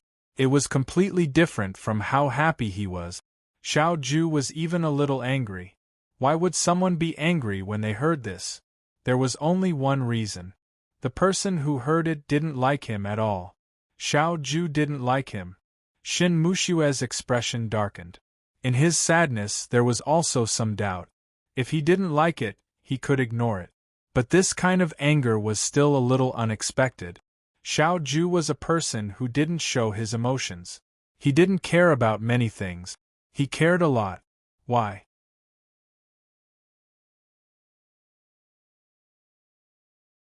Chapter 165. The sky gradually darkened. The instructors finished drinking the medicinal concoction that was prepared for them. Ever since Lin Shuanghe came to the Liang Province Guard, Lin Shuanghe was in charge of Xiao Ju's medicinal concoction. Therefore, there was no one she could talk to. Shin Muxue stood there. Xiao Ju was focused on the Nanfu soldiers' daily training and had no intention of talking to her. After a while, she naturally felt awkward. She was, after all, the noble daughter of the imperial censor manor. Her self-esteem was ingrained in her bones. She could give up everything to share Xiao Ju's trials and tribulations. She could give up her luxurious life as the daughter of an official and come to this harsh and cold place to be a female doctor. However, she couldn't be like those girls from ordinary families, or even the servants, who could express their feelings to Xiao Ju in a frank and direct manner. Shin Muxue had always hoped that as long as she stayed by Xiao Ju's side, Xiao Ju would one day discover her good points and tell her that they were the most compatible person in the world. This was her reserved nature. She had never worried about it. After all, in all these years, Xiao Ju had many beautiful women who threw themselves at him, but he had never been moved by any of them. Xiao Ju was not interested in women. But now, Shin Muxue was confused. She had a bad feeling about some things. What if Xiao Ju fell in love with someone else before Xiao Ju saw her good points? Shin Muxue could not imagine such a scene. She picked up the empty bamboo basket and turned to leave without saying goodbye to Xiao Ju. Xiao Ju did not like to be disturbed when he was training. After all these years, she had already figured out Xiao Ju's preferences. "Miss Shin." Someone called out to her. Shin Muxue raised her head. The man in front of her was wearing a wide-sleeved robe. He smiled and pointed forward. "If you keep walking with your head down, you'll bump into Shi too." Not far away there was a huge rock. The new recruits of the Liang Province Guard often liked to grind their swords on this huge rock and slash randomly. Now, it was full of bumps and hollows, and there were even people who had carved a mess of curses on it. She was so distracted earlier that she didn't even notice such a large piece of Shi too. If it weren't for Chu Zhao's reminder, she would have bumped into it. Shin Muxue stopped and bowed to Chu Zhao. "Fourth young Master Chu." She knew that Xiao Ju and Chu Zhao had different standpoints. After all, Chu Zhao was Prime Minister Su's favorite student. It was just that Chu Zhao was born with good looks and a gentle temperament, so it was very difficult for ordinary women to have any ill feelings towards him. Shin Muxue was the same. When they met on a daily basis, he never lost his manners. "Miss Shin seems to have something on her mind." Chu Zhao smiled. "Are you worried about Military Governor Xiao?" Shin Muxue was startled. She instantly panicked, as if someone had seen through her thoughts. However, she quickly calmed down and quietly said, "It's nothing. I'm just thinking about the medicinal theory in the medical book I read today. Fourth young Master Chu is overthinking it." Chu Zhao nodded and was about to continue walking forward. The instant they passed each other, Shin Muxue's heart stirred. She suddenly asked, "Fourth young Master Chu seems to be on good terms with a new recruit of the Liang Province Guard named Hien?" Shin Muxue had seen Chu Zhao and Hien talk a few times. Although Chu Zhao was normally amiable and approachable, never putting on the airs of a young master from an official's family, he was definitely not an enthusiastic and talkative person.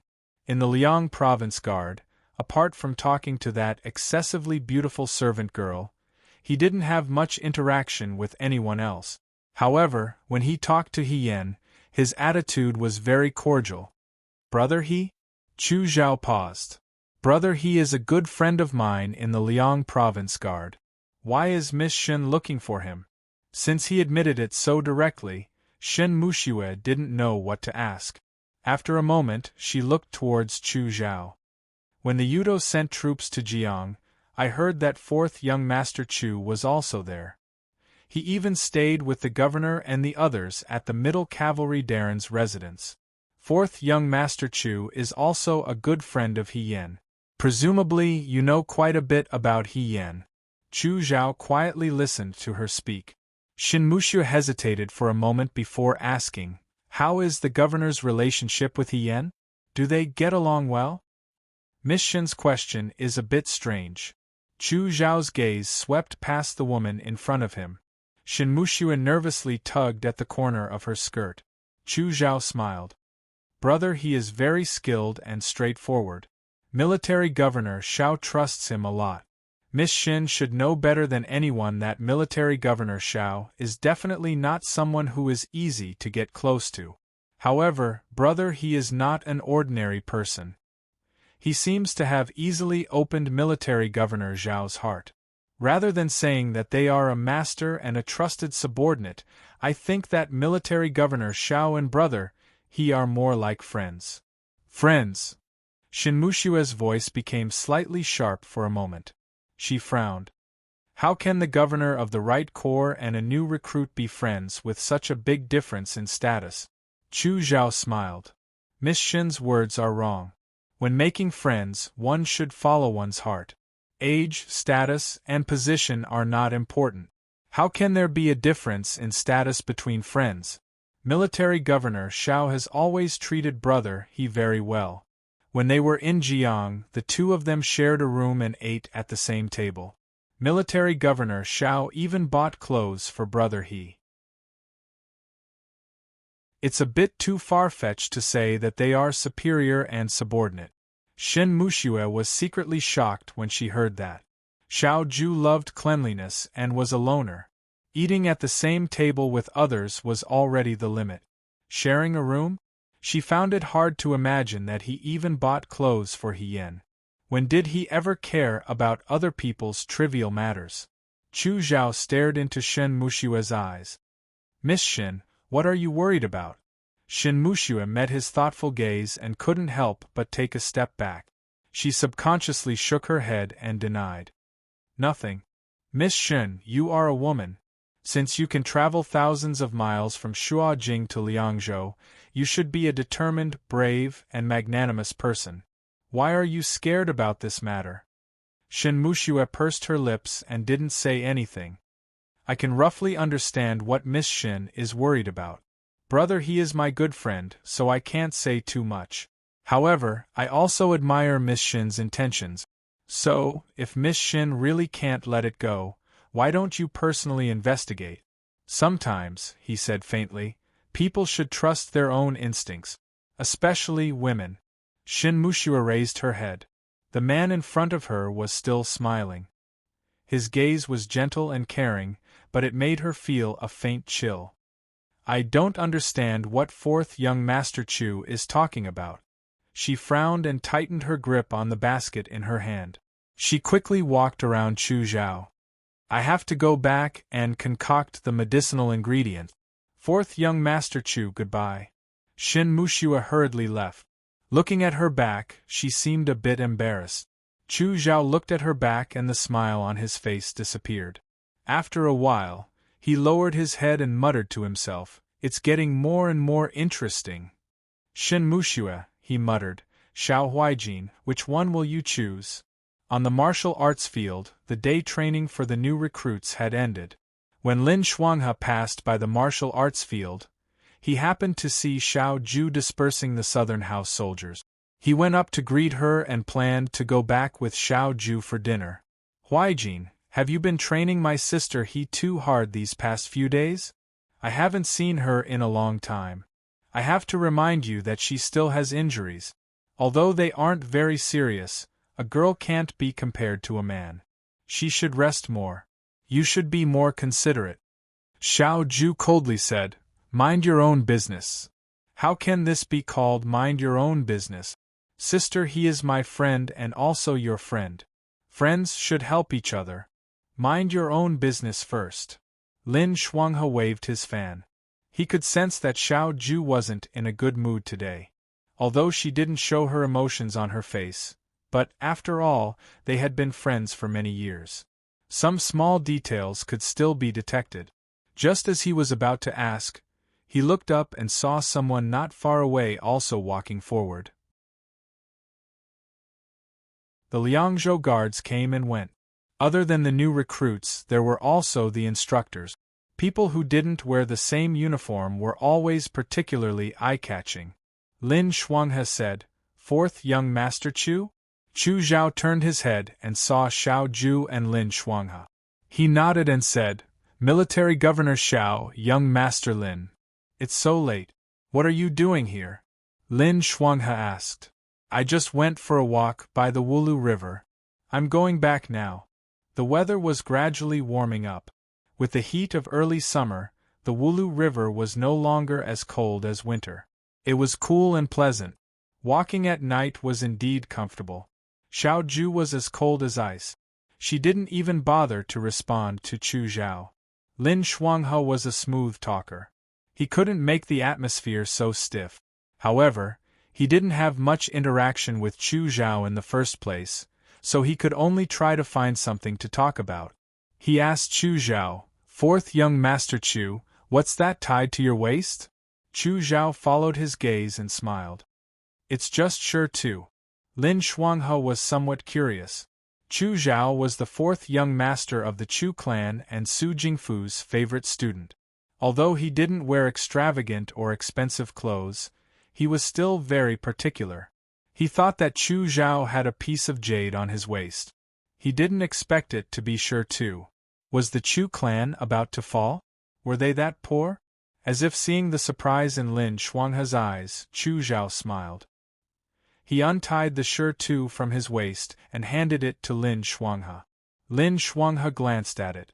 It was a flat piece of shirtu. It was naturally in the shape of a horse.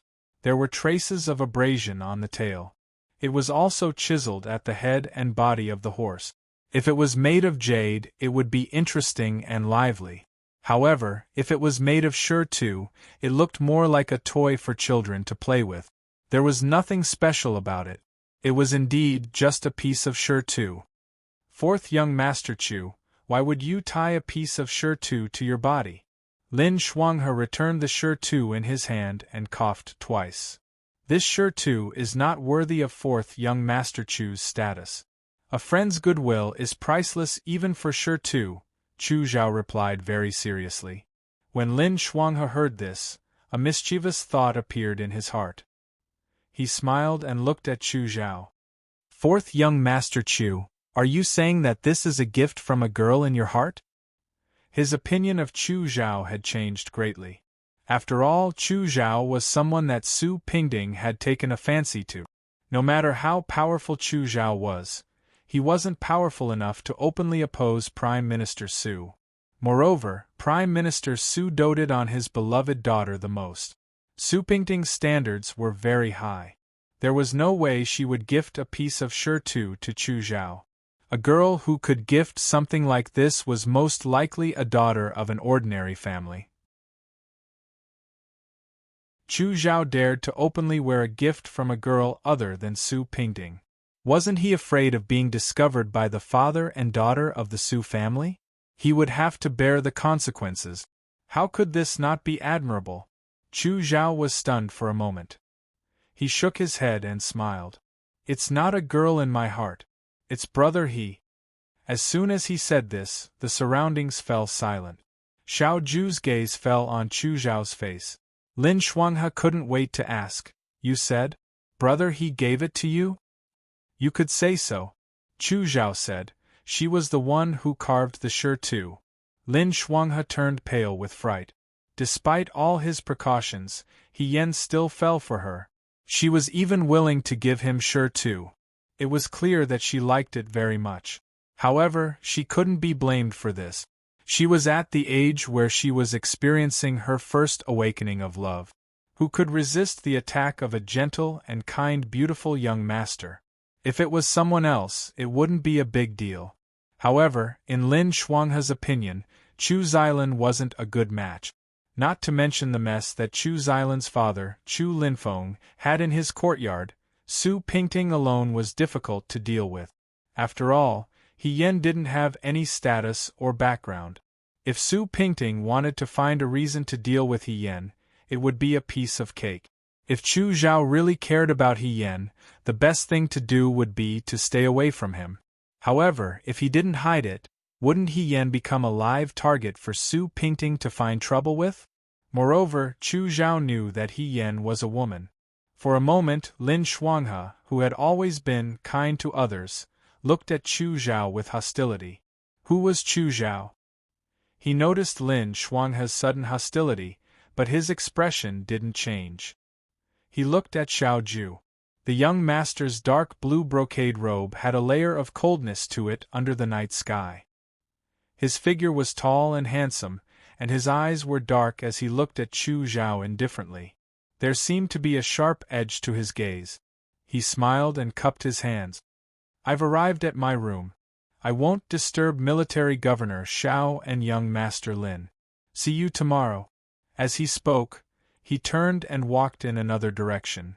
This Chu Xilan doesn't seem to have good intentions.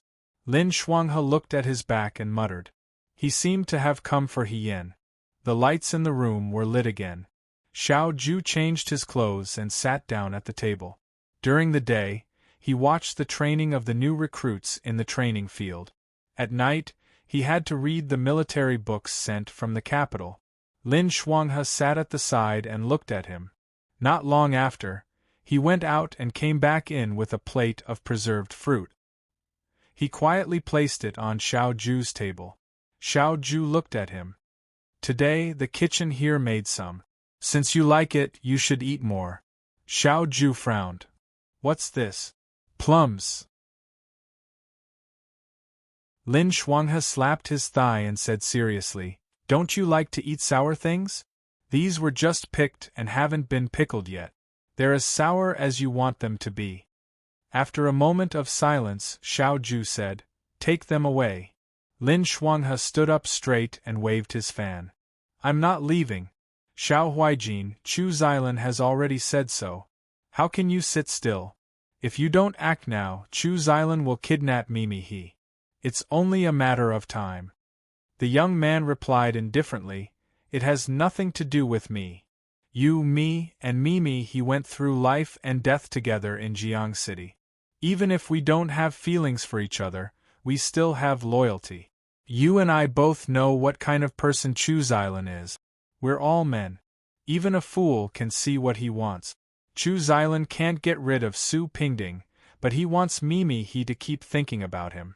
You don't know this, but when I was in Jiang, Mimi He loved Chu Xilan but couldn't get him. She even told me that she doesn't want to get married in this lifetime. Tell me, how much sin has this person committed?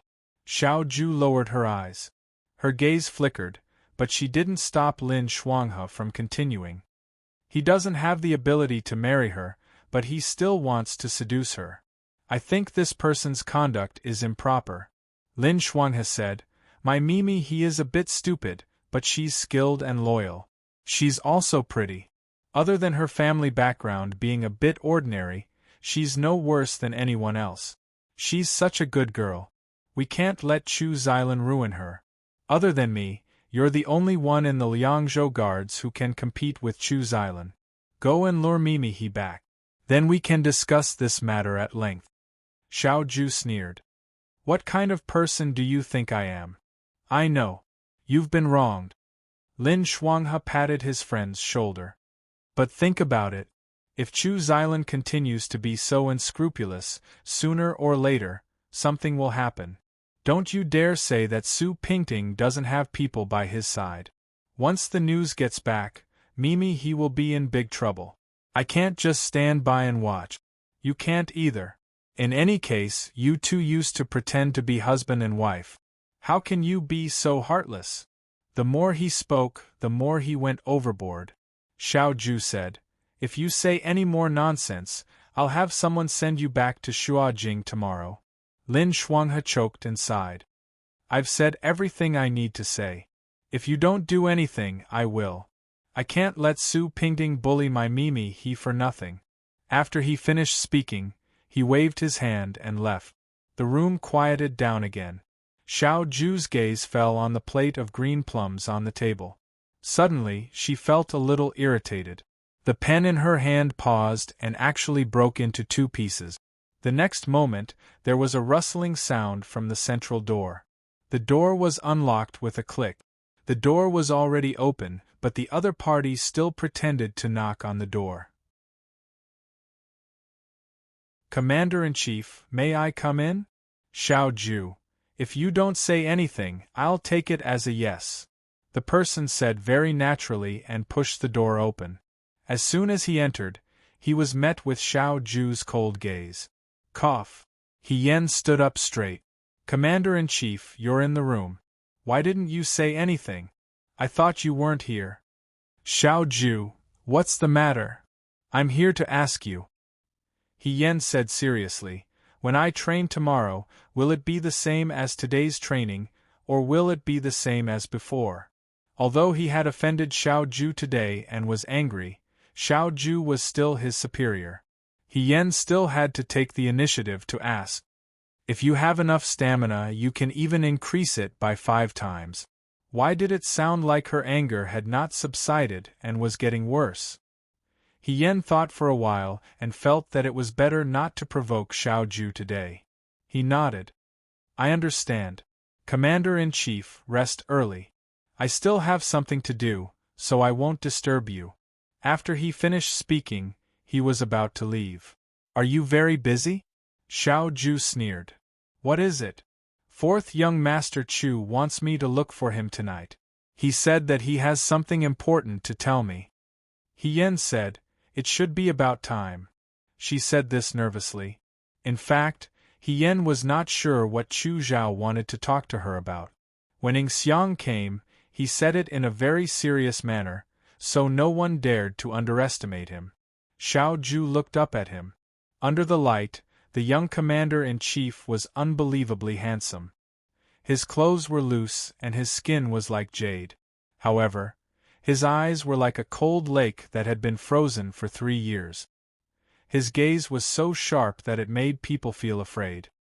His voice was very calm, but there was a slight hint of anger. "You're not allowed to go."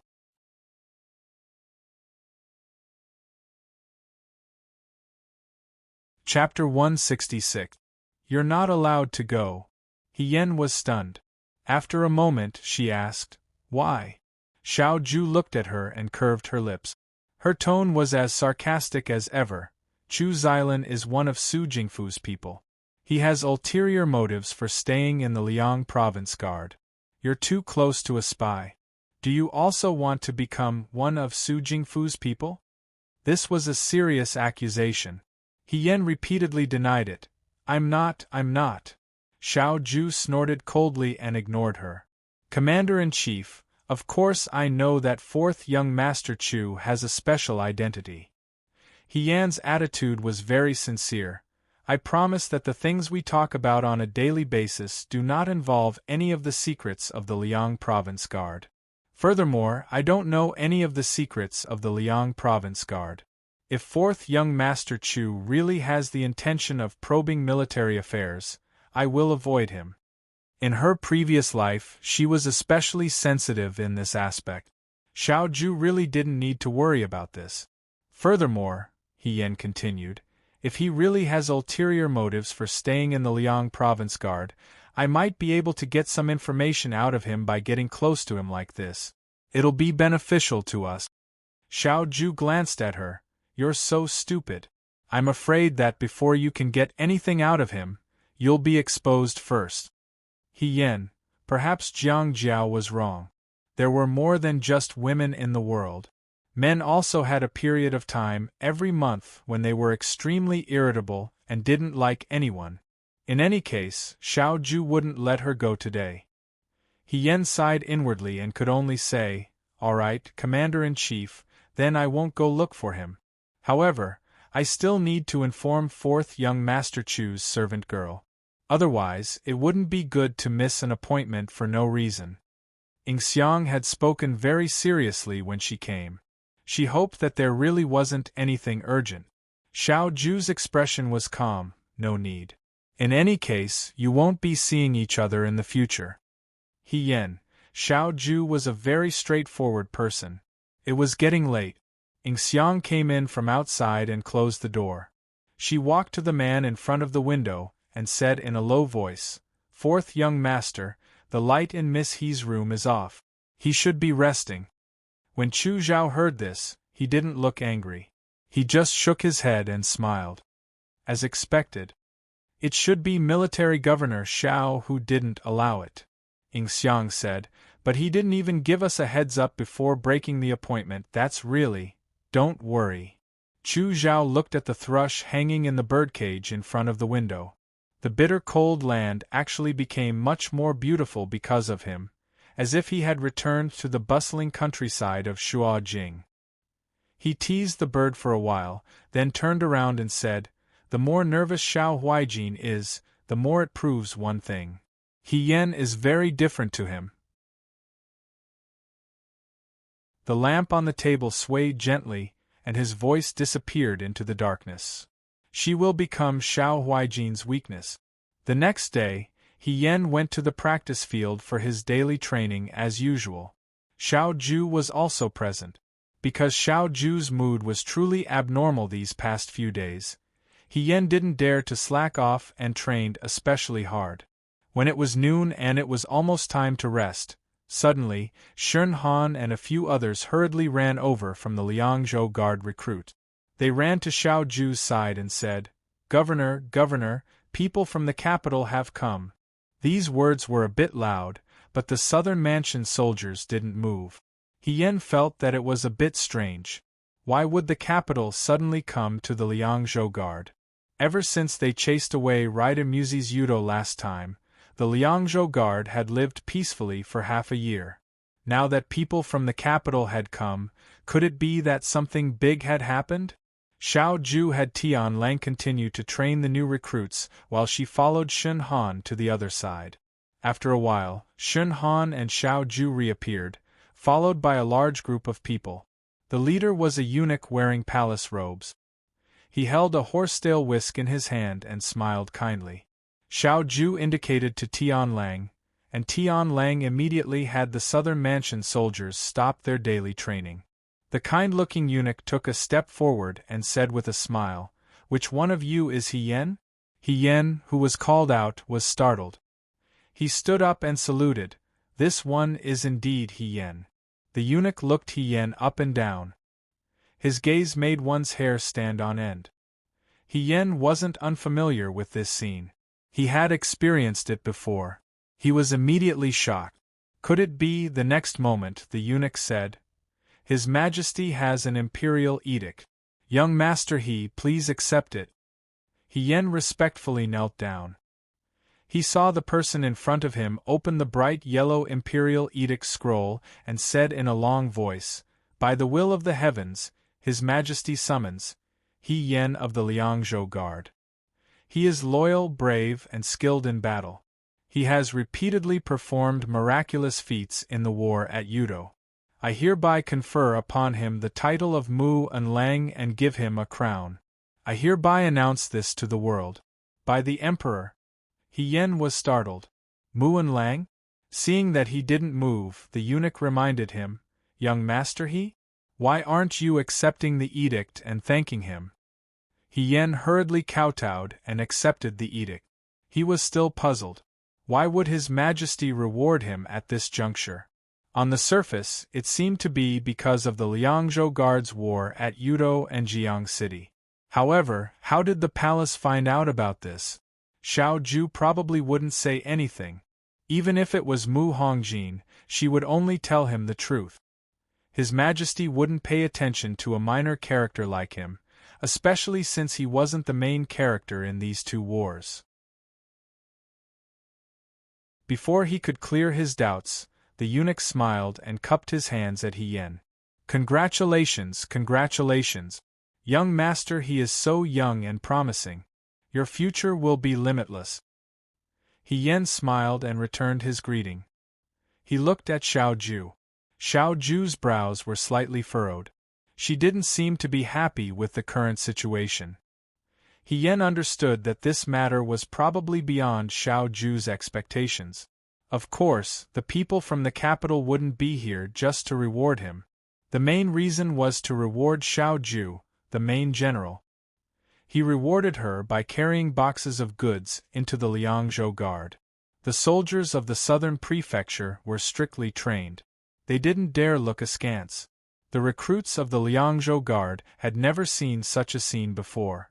They immediately stretched their necks impatiently on the training field, trying their best to listen to the commotion. When Xiao Ju followed the palace people to the guard station to speak, the recruits of the Liangzhou Guard all rushed over with a whoosh. They surrounded He Yen in the center and began to praise him. "Congratulations, brother He. You've been promoted so quickly. Does this mean that you won't be able to mingle with the Liangzhou Guard anymore? You have to go to the capital. Go to the capital. Hey, does anyone know what kind of official Mu and Lang is? Is he even more powerful than Instructor? If that's the case, won't Instructor have to call Brother He Big Brother in the future?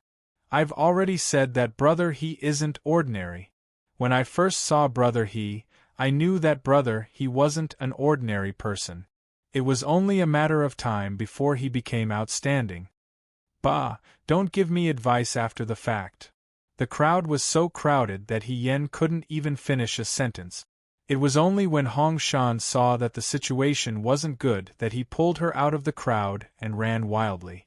When they reached the riverside, there were fewer people around them. Xiao Mai and the others also caught up.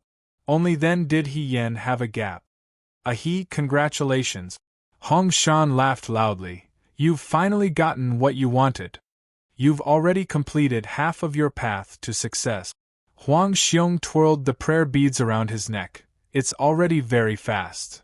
What kind of bullshit luck is this? Wang Ba wasn't satisfied. Did you feed the higher-ups some kind of bewitching potion? Jiang Jiao smiled. Brother, he fought for this step by step. In a place like Jiang, one mistake and you'll lose your life. Since you're willing to risk everything, you deserve this kind of reward. But, Xiao Mai looked at He Yen.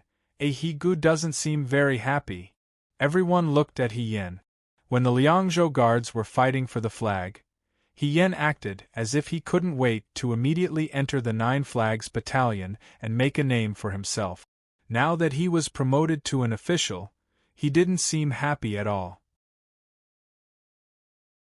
In fact, he even looked a little worried. Shi Tu asked, "What happened?" He Yen forced a smile. "Nothing, I just can't believe it."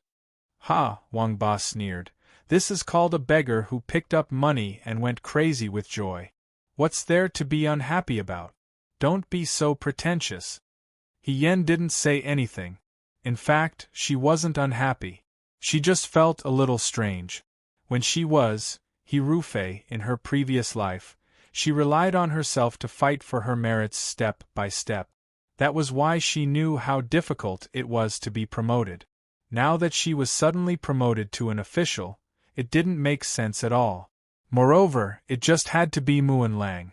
It was hard not to think about it. Maybe she should ask Xiao Ju about the inside story.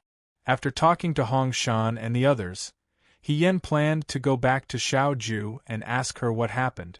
Before they arrived at their residence, they saw Shin Muxue and Xiao Ju in the courtyard in front of the house. The two of them stood under a tree. Shin Muxue was talking to Xiao Ju. Not long after, Shin Muxue bent down and picked up a piece of silk cloth from a box on the ground. Among the gifts bestowed by the emperor, there were probably precious fabrics. Unfortunately, Xiao Ju didn't have a family and Shin Muxue was the only girl in the Liang province guards. Naturally, these fabrics were given to Shin Muxue. Shin Muxue seemed to be very happy. She held the silk cloth and thanked Xiao Ju. Ever since He Yen met Shin Muxue, this girl had always been cold and indifferent. She was like a fairy who couldn't be approached. Now that she was smiling brightly at Xiao Ju, He Yen stopped in her tracks. Her legs seemed to weigh 1,000 pounds, and she couldn't take another step forward. She hesitated. She wanted to wait for the two of them to finish talking before going forward. Suddenly, she heard a voice. "Why aren't you going over?" He Yen turned around. Chu Zhao was standing in front of her. He looked at her with some confusion. "It's not an urgent matter. There's no harm in going over later." He Yen said half-heartedly, "Why is Brother Chu here?" "I'm here to find you." Chu Zhao glanced at the two people under the tree and then looked at He Yen. "Since Brother he isn't in a hurry, why don't you take care of me first?" He Yen thought about it and said, "That's fine too." She turned her head and walked in the opposite direction of Xiao Ju with Chu Zhao. She asked, "Brother Chu, are you looking for me for something urgent?"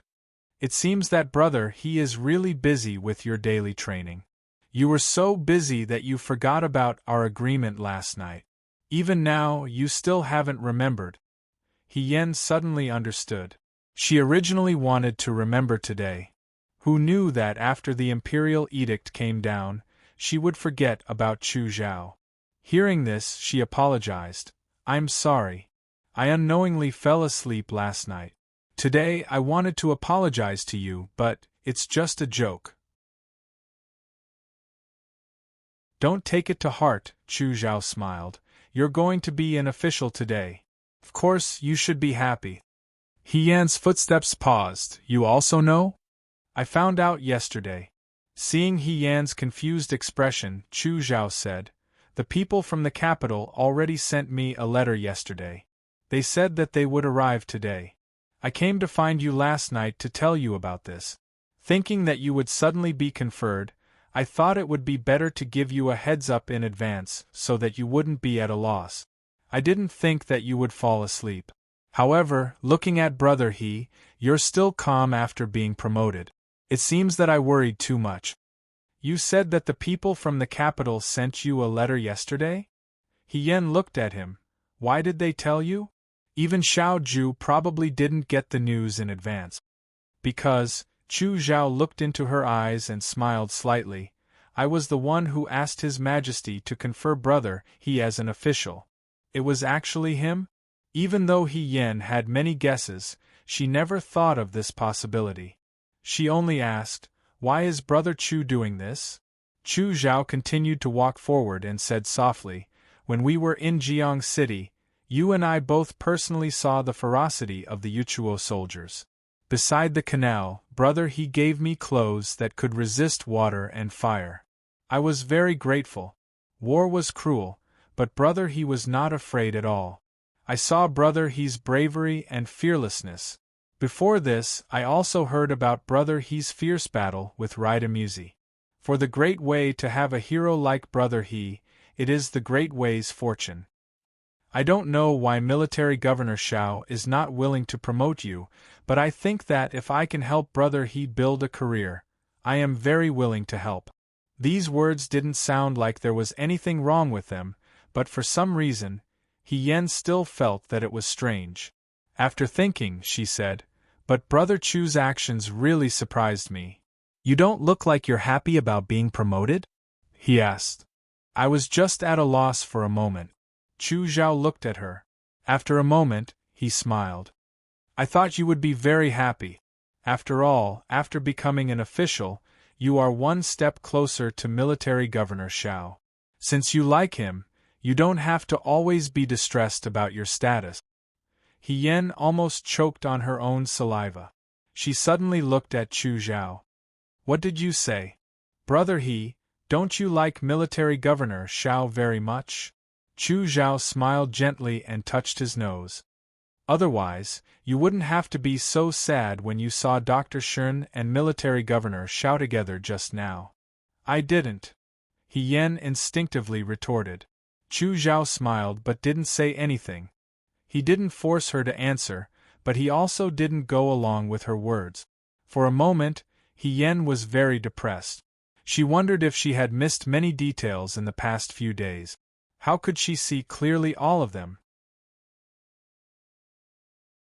Lu Buwang, Lin Shuanghe, and even Chu Zhao? Was she so obvious? She had clearly been very restrained, polite, and cautious. Chu Zhao looked into the distance. In fact, Military Governor Xiao may not necessarily not have you in his heart. After all, with Military Governor Zhao's temperament, he has already taken care of Brother He a lot. Yen asked, do you think so? If Brother He wants to know Military Governor Zhao's feelings, it's actually very simple. Chu Zhao smiled and said, I can help you sound him out. How do you want to sound him out? Yen was puzzled. The man in front of her suddenly approached her. Yen's back was against a tree. When he came so close, she almost punched him out of reflex. The man's face stopped in front of Yen. There was a smile in his eyes, which was especially intoxicating. It's very simple. Brother He is a girl and doesn't understand men's possessiveness. If I deliberately act very close to you, if Military Governor Xiao has you in his heart, he will definitely be very angry. If he is indifferent, then you don't have to spend too much effort on him. So, this is a very simple way. Yen silently repeated his words in her heart before she understood what he meant. She couldn't wait to recite the 36 stratagems backwards when it came to marching and fighting, but this was the first time she heard about such a thing. She immediately asked, according to you, isn't this using you? Chu Zhao still looked at her with a smile, and his eyes were extremely gentle. If it's Brother He, it doesn't matter if I use you. What he said was really touching. But, Yen stood up straight and took a step to the side to avoid his chest. Thank you for your kindness, Brother Chu, but I don't want to do this. Chu Zhao's eyes flashed with a trace of surprise. Why? I think I understand what you're trying to say. But how can you mix your feelings with other people's feelings? When I like someone, no matter if I say it openly or never say it for the rest of my life, it's always open and aboveboard. If I still have to spend so much effort to probe and guess, wouldn't it be very tiring? Even if I get this kind of feeling, it won't be what I want. Brother Chu, haven't you heard of this saying? Using a lie to verify a lie will only lead to another lie. In the end, I won't know what's real and what's fake. He Yan didn't say anything. After all, Xiao Ju didn't like Chu Zhao very much. Even if Xiao Ju didn't like her, she would still fly into a rage if she saw He Yan and Chu Zhao together. If she misunderstood because of this, wouldn't she be overthinking? Chu Zhao was stunned for a moment. Brother He, aren't you curious about Brother He's position in military Governor Zhao's heart? I'm not curious.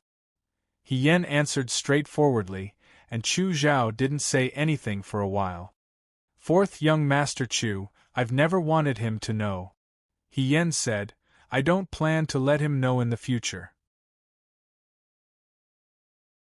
So, I appreciate your kindness. You don't want to be with him. Things in the world change rapidly. Fourth young Master Chu can only be sure of the word together for a while, and not for a lifetime. The only thing I can be sure of is my own heart. Chu Zhao looked at He Yan, and his lips moved as if he wanted to say something, but in the end, he didn't say anything.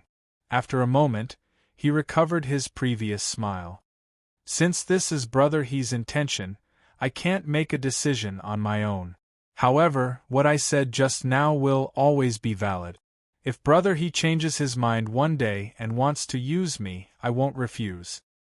He Yan also smiled, and his tone was especially firm. That day won't come. He Yan's figure gradually disappeared into the distance. Ing Xiang walked out of the room and said softly, Fourth young master. Chu Zhao looked at his hands. They were empty. He clicked his tongue and said, he actually refused. Miss, he doesn't plan to let military governor Xiao know about his feelings. Ing Xiang sighed. He doesn't want to make things difficult for military governor Xiao. Chu Zhao smiled faintly. There's actually such a stupid woman in the world. She doesn't want to fight for it, nor does she want to be with it. She's guarding an unseen and untouchable feeling, and she thinks that it's the most noble thing in the world. Ridiculous. This made him think of Yi Runmei. She was the same. Women who sacrificed themselves for love were all so stupid that people looked down on them. Ing Xiang looked down and didn't say anything. After a while, she heard Chu Zhao say, let's go. He Yan slowly walked back. She never thought that it would be Chu Zhao who asked Emperor Wen Xian to make her an official. The reasons Chu Zhao gave her sounded very reasonable. If He Yan was really a new recruit who didn't know anything and suddenly received the title, he would probably be wild with joy. Even if he had any prejudices or suspicions towards Chu Zhao, they would instantly vanish into thin air. He would even blame himself in his heart for measuring the heart of a gentleman with the yardstick of a villain. However, she wasn't a new recruit who didn't know anything. She was Fei Hong, who was very familiar with military affairs. Therefore, He Yan knew better than anyone else that Muan Lang was just an official without any real power. It sounded like a fourth-ranked official, but in reality, she couldn't mobilize any soldiers. In her previous life, she couldn't rely on anyone and could only start as a new recruit. She didn't know how many merits she sold to her superiors to get a small official position. Her small official position gradually rose until no one could hide her merit. Finally, she was valued by the emperor. But now, she seemed to have reached the heavens in a single step. In reality, she didn't have as much power as a centurion. If Chu Zhao only asked for a title from the emperor, and the emperor himself decided what official he wanted, then this matter was still fine. But if the position of Muan Lang was personally proposed by Chu Zhao, then there was a deeper meaning behind it. He asked for a title for himself, but he asked for an official position without any real power. What exactly was he scheming? In the room, Fei Nu and Lin Shuanghe stood and looked at the person standing in front of the window. My he Mimi became an official? Lin Shuanghe was confused. Didn't you say that you have to wait until you return to Shuajing to see the emperor? What's going on? Young Master Lin, Fei Nu couldn't help but say. This time, it was fourth young Master Chu who asked for a title from the emperor. Chu Xilan? Lin Shuanghe frowned. What does it have to do with him whether my he Mimi becomes an official or not? What kind of solicitude is he trying to show? Xiao Ju's expression was calm, but when she looked carefully, there was a hint of coldness in her eyes. Fei Nu sighed. It's not a matter of solicitude or not. It's not a good thing for her to become an official now. Lin Shuanghe stopped waving his fan. He looked at Fei Nu, then looked at Xiao Ju. What do you mean? I don't understand. I originally wanted to wait until we returned to the capital to ask for a title for her as a woman, Xiao Ju said calmly. Chu Xilan took the first step. It seems that he helped He Yan, but in fact, he planted a hidden danger. One day in the future, He Yan's identity will be exposed. He will be guilty of deceiving the emperor, and his family will be implicated. Lin Shuanghe sucked in a breath of cold air. He stammered, No, it can't be. Didn't Chu Xilan already know about Mimi's identity as a woman? It's been such a long time. Didn't he keep it a secret? In the future, it shouldn't be exposed, right? This is Chu Xilan's brilliance. Xiao Ju sneered. He only wanted to deal with me. He Yan was just a tool that could be used. Chu Zhao did keep it a secret for He Yan. He didn't announce He Yan's identity to the world, but he turned around and asked for a title for He Yan. He successfully turned He Yan's identity into a trap. If this didn't happen, He Yan's identity as a woman would be revealed one day. He could use all kinds of reasons to deal with it, but after the emperor rewarded him and made him an official, it would be different. He Yan would become the best knife to stab Xiao Ju in the heart. This was Chu Xilan's plan.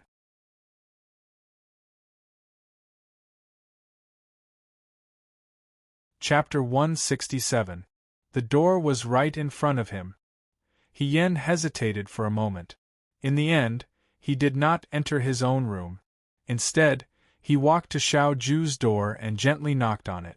After a while, he heard Xiao Ju's voice. Come in. The door was not locked. He Yan opened the door and poked his head in. There was no one else in the room. Only Xiao Ju was standing. He had already changed into his inner clothes and was probably going to rest. He Yan hesitated for a moment. Commander-in-Chief, are you going to rest? What's the matter? He Yan entered the room and closed the door behind him. When she walked in, she didn't know what to say for a moment. After pausing for a moment, she looked at Xiao Ju and said, I've been promoted to an officer. Commander-in-Chief, what's going on? What's going on? Xiao Ju said coldly. Didn't Chu Xilan tell you? He actually guessed it. He Yan stepped forward. Commander-in-Chief, you know that it was fourth young Master Chu who requested for me to be promoted. Xiao Ju's gaze focused on her face. She sneered slightly. You have a good relationship with him. No, Commander-in-Chief, you've wronged me. He Yan said. I only found out today that fourth young Master Chu requested for me to be promoted. I was also puzzled. Why would he request for me to be promoted without any reason? Didn't Chu Xilan see that you haven't been promoted for a long time under me, so he personally requested for you to be promoted? Xiao Ju turned around and hung Yin Xiu on the wall. Her voice was full of sarcasm. Lady, he has good relations with people, so good that it's unexpected. Why did her words sound so strange? He Yan frowned. I didn't ask for this. Commander-in-Chief, you can't take out your anger on me. I've said it before. Xiao Ju's eyes were cold. It's your business if you like Chu Xilan, but in the Liang Province Guard, being close to a spy is my business. Her words were unpleasant to the ears, as if she was a mole who was helping an outsider. He Yen thought to himself, Xiao Ju's temper was inexplicable, even worse than Shin Mushue's. She couldn't help but say, "Fourth young Master Chu and I are just ordinary friends. There's no such thing as being close to her. Governor, aren't you close to Dr. Shin yourself? Don't you also have people who are close to you? Befriend?" Xiao Ju stared at her and asked slowly.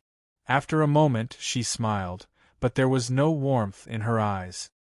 "It seems that Chu Xilan has made you happy," He Yen said. "I don't know if he has made me happy or not, but fourth young Master Chu isn't as unreasonable as Commander-in-Chief." Xiao Ju said coldly, "Lady, he can go and find someone who isn't unreasonable." He Yen. She usually had a good temper and thought of herself as a broad-minded person. However, in the past 2 days, she had been upset by the matter with Shin Mushue. Now that Xiao Ju was being so aggressive, she was angry. For a moment, she even forgot to ask Xiao Ju about the matter, and turned to leave without another word. She almost slammed the door when she left, but she still remembered that Xiao Ju was her superior, so she didn't dare to be too presumptuous. She closed the door properly and left with a backbone. The room became quiet again. After a while, Xiao Ju looked in the direction of the door again, but it was already closed. The people who came carefully and left in a hurry. The atmosphere of hostility from before still seemed to be lingering in the air. The young man's face was cold. He waved his hand and the oil lamp on the table went out. Everything returned to silence. It was not a very pleasant night. Ever since that day when he and Xiao Ju parted on bad terms, He Yen had also put in a lot of effort into his daily training. He didn't break into the door every night and sneak across the street to talk to Xiao Ju. Firstly, Xiao Ju's attitude that day was too bad. Chu Zhao had asked for a title for her, but she didn't ask for it.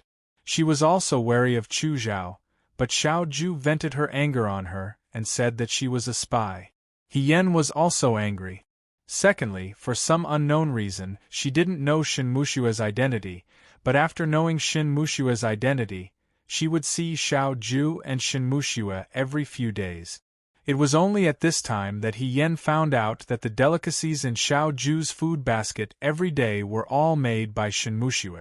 This girl could recite poetry and follow Xiao Ju to the border. Even her basic necessities were meticulous. He Yen asked herself honestly, if she was Xiao Ju, she would definitely be moved by his virtuous appearance every day. The more he thought about it, the more depressed he felt. He didn't want to see her, so he didn't want to see her. He spent all his energy on the martial arts arena and fell asleep when he returned to his room. His life was much better. But in the end, he and Xiao Ju were still seen by others. On this day, He Yen came down from the martial arts arena and had dinner with Hong Shan and the others. As he was walking back, he was caught red-handed by Lin Shuanghe. "Brother He." He naturally waved at He Yen and walked to He Yan's side. "Recently, I've been wondering why the Liang Province Guard is so big. It's even bigger than the capital. Otherwise, why can't I see your shadow every day? If I didn't coincidentally run into you recently, I would have suspected that you went back to the capital." He Yen was silent for a moment, then said, "I've been busy with my daily training and didn't have time to talk to Brother Lin. Brother Lin, please don't take it to heart." Lin Shuanghe waved his fan and looked at him, revealing a smile of understanding. "I'm not that petty. But younger sister he said in a low voice, "you and Huijin had a fight, right? Usually, when I went to look for him, you were there 5 out of 10 times. When I went to look for him these past few days, tsk, the lock on his door was rusty. How long has it been since you went to sit in his room?" He Yen scowled coldly. "What sit? I'm not that familiar with him." "You really had a fight?" Lin Shuanghe was stunned. "Haven't you always had a good temper? How did you get serious with Xiao Huijin?" Yen had been suppressing a bellyful of anger these past few days. When he heard this, he said, "How would I know how I offended him? Brother Lin, do you men have a period of time every month when you don't like someone? Do you throw a tantrum whenever you feel like it?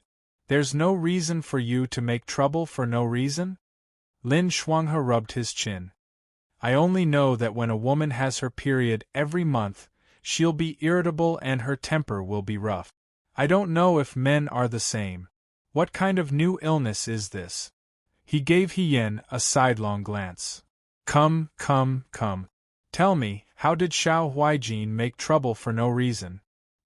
Yen thought that since Lin Shuanghe was Xiao Ju's good friend, he must know Xiao Ju better than he did. He recounted the matter from beginning to end and said, "Brother Lin, tell me, this matter can't be blamed on me, right? The governor only said this because he doubted my intentions. However, he doesn't know that I'm wholeheartedly on the side of the Liang Province Guard. Hearing this makes me sad." Lin Shuanghe closed his fan and stared at Yen without saying anything. His gaze was particularly strange. Yen felt his hair stand on end from his stare. He frowned and asked, "Brother Lin?" "Little sister Lin Shuanghe said in a low voice, "do you think that Huijin became suspicious of you because you were too close to Chu Xilan, and because Chu Xilan might be a spy for the Liang Province Guard?" Yen said, "That's right." "Then have you thought of other reasons?" Lin Shuanghe guided him patiently. Yen asked, "What reasons? For example, don't look at this matter from the perspective of a superior and a subordinate. Instead, look at this matter from the perspective of a man and a woman." Then, Lin Shuanghe lowered his voice and said mysteriously, "Could it be that Xiao Huijin saw that you were too close to Chu Xilan and, as a man, got jealous?" The surroundings fell silent. Lin Shuanghe observed Yan's expression. After a while, Yen reached out and touched Lin Shuanghe's forehead. "Brother Lin, are you sick? I think that you shouldn't stand here and feel the wind. Instead, you should go look for Dr. Shun." "Lin Shuanghe? ? Look at me." Yen pointed at himself. "Then look at Dr. Shun. Do you think that the governor will get jealous because of me?" Yen said, "I'm afraid that in the governor's eyes, there's no difference between you, me, and Shin Jiao. Maybe he's jealous, but it's like a friend being snatched away by someone else. It has nothing to do with the feelings between a man and a woman." She spoke with such certainty that Lin Shuanghe, who had always been eloquent, was left speechless for a moment. After a while, he said, "What you're saying is wrong. What do you mean by looking at you and Dr. Shin? I think you're very good. I've seen all kinds of flowers. My words carry weight in Shuajing." Yen shook his head and smiled. "Am I better looking than Dr. Shin?" Lin Shuanghe, "Well, is my family background more precious than Dr. Shin? I treat military governor Xiao like a pearl or a treasure. I don't hesitate to travel thousands of miles to fight alongside him." Lin Shuanghe. He struggled to refute, "You can't say that. You also have your strengths." Yen smiled. "Then, Brother Lin, tell me, what are my strengths?" Lin Shuanghe said, "You're generous. You're loyal and you value friendship. You're good at fighting, your temperament is straightforward, and you're never shy. You're passionate, strong, and you can fight. If these aren't strengths, then what are?" Yen looked at him. "Brother Lin, what you've said is true. Xin Jiao, Qi Wu, Fei Nu, and most of the recruits in the Liangzhou Guard are like this. Can we say that the governor also admires them?" Lin Shuanghe didn't know how to respond. Yen suddenly felt tired. He originally wanted to help his friend test this girl's feelings. Now, let alone test her, he didn't believe that Xiao Ju had any other feelings for her. What else could he say? This girl looked as bright and cheerful as a little sun, but why did she have such low self-esteem? It was as if she had never been treated well by anyone. She didn't even want to believe that she was favored in the slightest. Didn't they say that her father, Wu Sanguan, loved Yen very much? A girl who had grown up being pampered was confident and proud. She definitely wouldn't be like this. Lin Shuanghe thought that this matter couldn't be rushed. If he wanted to change He Yan's mind, he had to find the reason first. He was afraid that He Yan would continue to be entangled in this matter, so he changed the topic. Forget it, let's not talk about this. It's all because I saw that the atmosphere between you and Huaijin wasn't right these past few days. That's why I wanted to be a peacemaker. You have to know that it won't be long before we leave the Liangzhou Guard. If we continue to be so distant and cold on the road, how uncomfortable would that be? He Yan was stunned. Leave the Liangzhou Guard? Lin Shuanghe sighed. The Yudo is already in front of us. Huaijin will lead his troops back to the capital sooner or later. No matter how much Prime Minister Su struggles, His Majesty won't let Huaijin stay in the Liangzhou Guard forever. The capital can't be left unprotected. The Yudo is already in front of us. What do you mean? Brother He, you still don't know? I only found out this afternoon. You were probably training at the time. I reckon that the news will spread throughout the entire Liangzhou Guard tomorrow. While we were dealing with the Yudo in Jiang, the Yudo's other army had already launched an attack on Huayuan. His Majesty sent General Feihong to meet them in battle and ordered us to defend Huayuan. This news was too shocking. For a moment, He Yan didn't know which one to be shocked by first. The Yudo attacked Huayuan? He Rufei met them in battle? He Rufei didn't dare. When did this happen? He Yan asked. Has General Feihong already gone to Huayuan? Lin Shuanghe thought for a moment. It would take Huayuan more than a month to reach Liangzhou without rest or sleep. Since the news has already spread, General Feihong should have already reached Huayuan and is fighting fiercely with the Yudo. He saw that He Yan's expression was unsightly and thought that He Yan was worried about the situation in Huayuan. He comforted him. You don't have to worry. General Feihong brought 150,000 for your army with him. He won't lose no matter what. Moreover, that's our Dewey's General Feihong.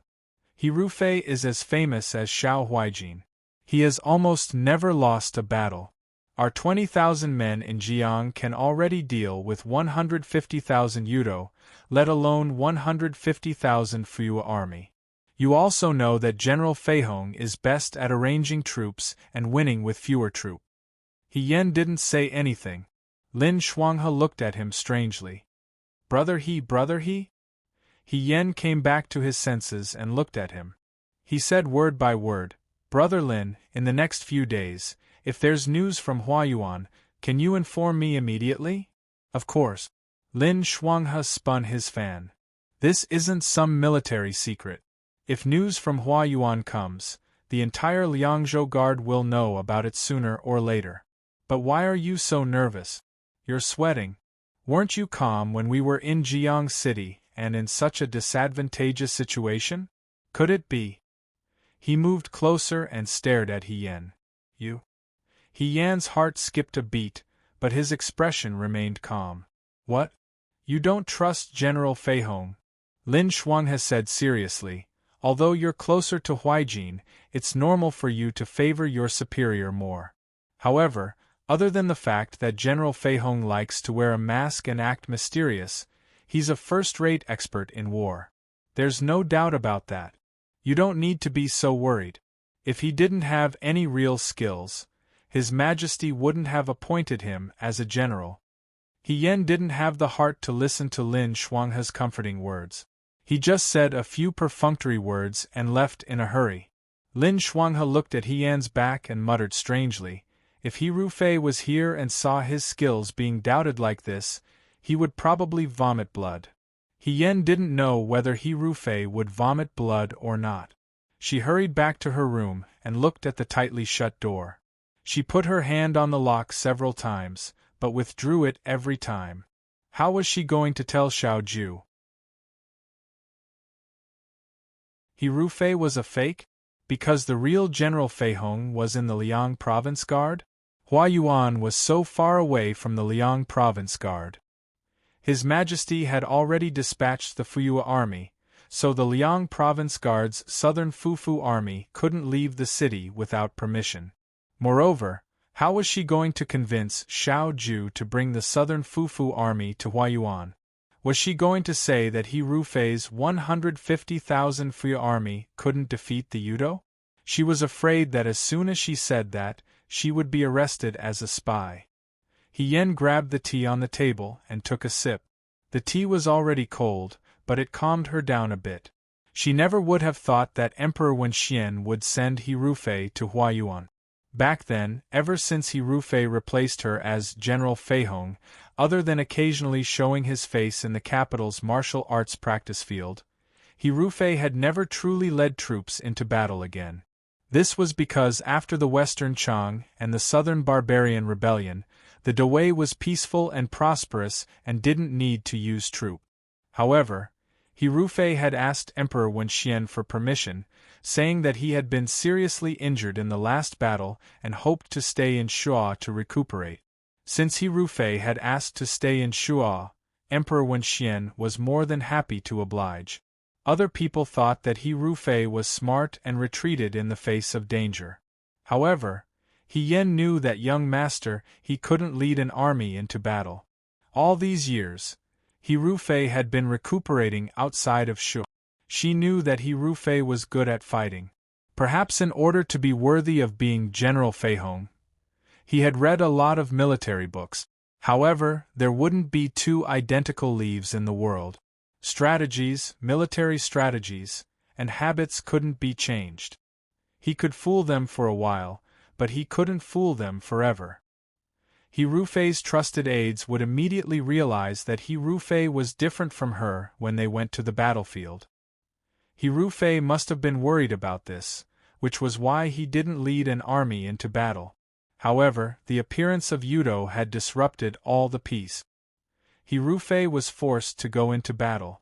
Then, what would he do? He Yen thought about this.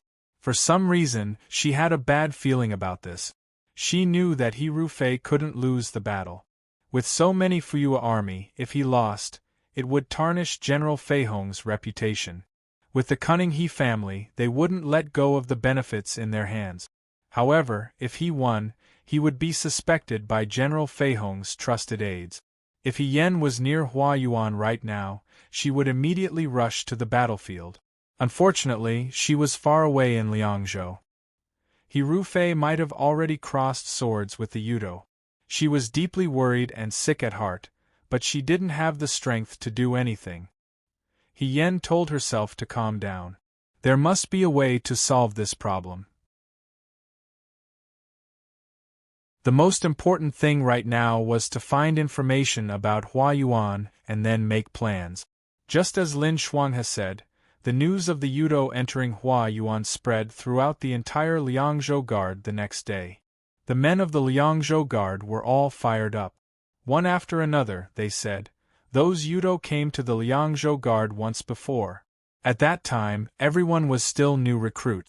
At that time, we were still able to beat them into a sorry state. Now we've already surpassed the past. If the Yudo comes again, we'll be able to catch them all in one fell swoop. That's right. Instructor, can we go to the battlefield and fight Yudo? We also want to fight Yudo. Shin Han said coldly. What are you all arguing about? There'll be plenty of opportunities for you to fight in the future. Right now, train seriously. He Yen stood among the Nanfu soldiers and looked at the eager Liangzhou Guard recruits. A trace of worry flashed through his heart. Shun Han's words weren't without reason. The Yudo weren't probing, they were wantonly attacking. Their target was Dawei. Since they were going to fight, whether it was Huayuan, Liangzhou, Shuajing, or Jiang, as long as it was within Dawei's territory, how could they escape? He just didn't know how the Yudo in Huayuan were doing. 2 more days passed like this. In the afternoon, everyone was training in the martial arts field. Just as they finished their training and were about to eat, they saw a horse galloping from the end of Mount Baiwe. After a while everyone was eating, a new recruit squeezed out of the crowd and shouted, "Did everyone know? General Fei Hong won the Battle of Huayuan. 1. It's true. As expected of General Fei Hong. Those Yudo are just paper tigers. They only look strong. They couldn't defeat our commander-in-chief in Jiang, and they can't defeat General Fei Hong in Huayuan. As long as the two of them are in Dawei, let alone one Wu Tua kingdom, even 10 Wu Tua kingdoms would be useless. Everyone laughed heartily. They were all Dawei's men. When the news of victory came, they all felt proud. For a moment, excited laughter filled the air. Wang Ba took a bite of his mantou and snorted. 150,000 Fuyue army. If I were there, I could win too. Hong Shan exposed him. Then why didn't you become a general? Wang Ba was about to retort when He Yen put down her bowl of porridge and stood up. Ahiga? Xiao Mai looked at her. I'm going out for a while. He Yen put the mantou in her mouth. I'll come back later. She passed through the crowd and quickly left. Brother He, what's wrong? Jiang Jiao asked. Huang Xiong drank his porridge. I'm going to the toilet. He Yen walked very quickly, leaving the recruits holding bowls behind her. She couldn't hide the surprise in her heart. He Rufei actually won? This seemed reasonable. Since he had accepted the general's order, He Rufei should have made thorough plans. Although she didn't spend much time with He Rufei, through various events, such as the dinghy incident, she could tell that He Rufei was a meticulous person who knew how to plan ahead. In order to prevent his identity from being exposed, He Rufei would definitely think of ways to not be discovered. Perhaps after He Yen became Lady He, or even before, he had already tried his best to get closer to the identity of General. But why did she still feel uneasy in her heart? Lin Shuanghe and Xiao Ju spent every day together, so he should be the first to know this news. He should know a thing or two about the specific situation of this battle. He Yen just walked to the front of the courtyard. Before she even stepped in, she saw Lin Shuanghe talking to Shen Han with a letter in his hand. Lin Shuanghe sighed. So, Huayuan won, but it was a Pyrrhic victory. Many people died.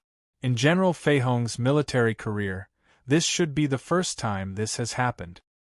It's said that there was a Yudo spy in the military. When General Fei Hong was fighting, he was shot in the back. But in the end, he managed to turn the tide and defend Huayuan. He Yan's footsteps paused. Spy? The Fuyue army was strictly disciplined. How could there be a spy? Even if there was a spy, He Rufei was a general. How could he come out unscathed? He Yen would never believe that He Rufei was able to turn the tide of a desperate crisis. Also, what did he mean by many people died? At this time, Lin Shuanghe spoke again. Speaking of which, I used to be classmates with General He.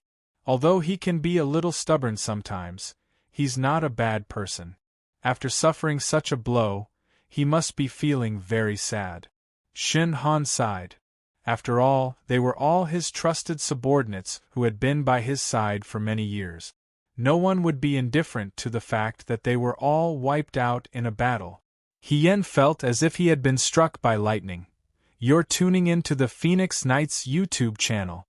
Don't forget to subscribe and join us on this journey to catch the most captivating stories.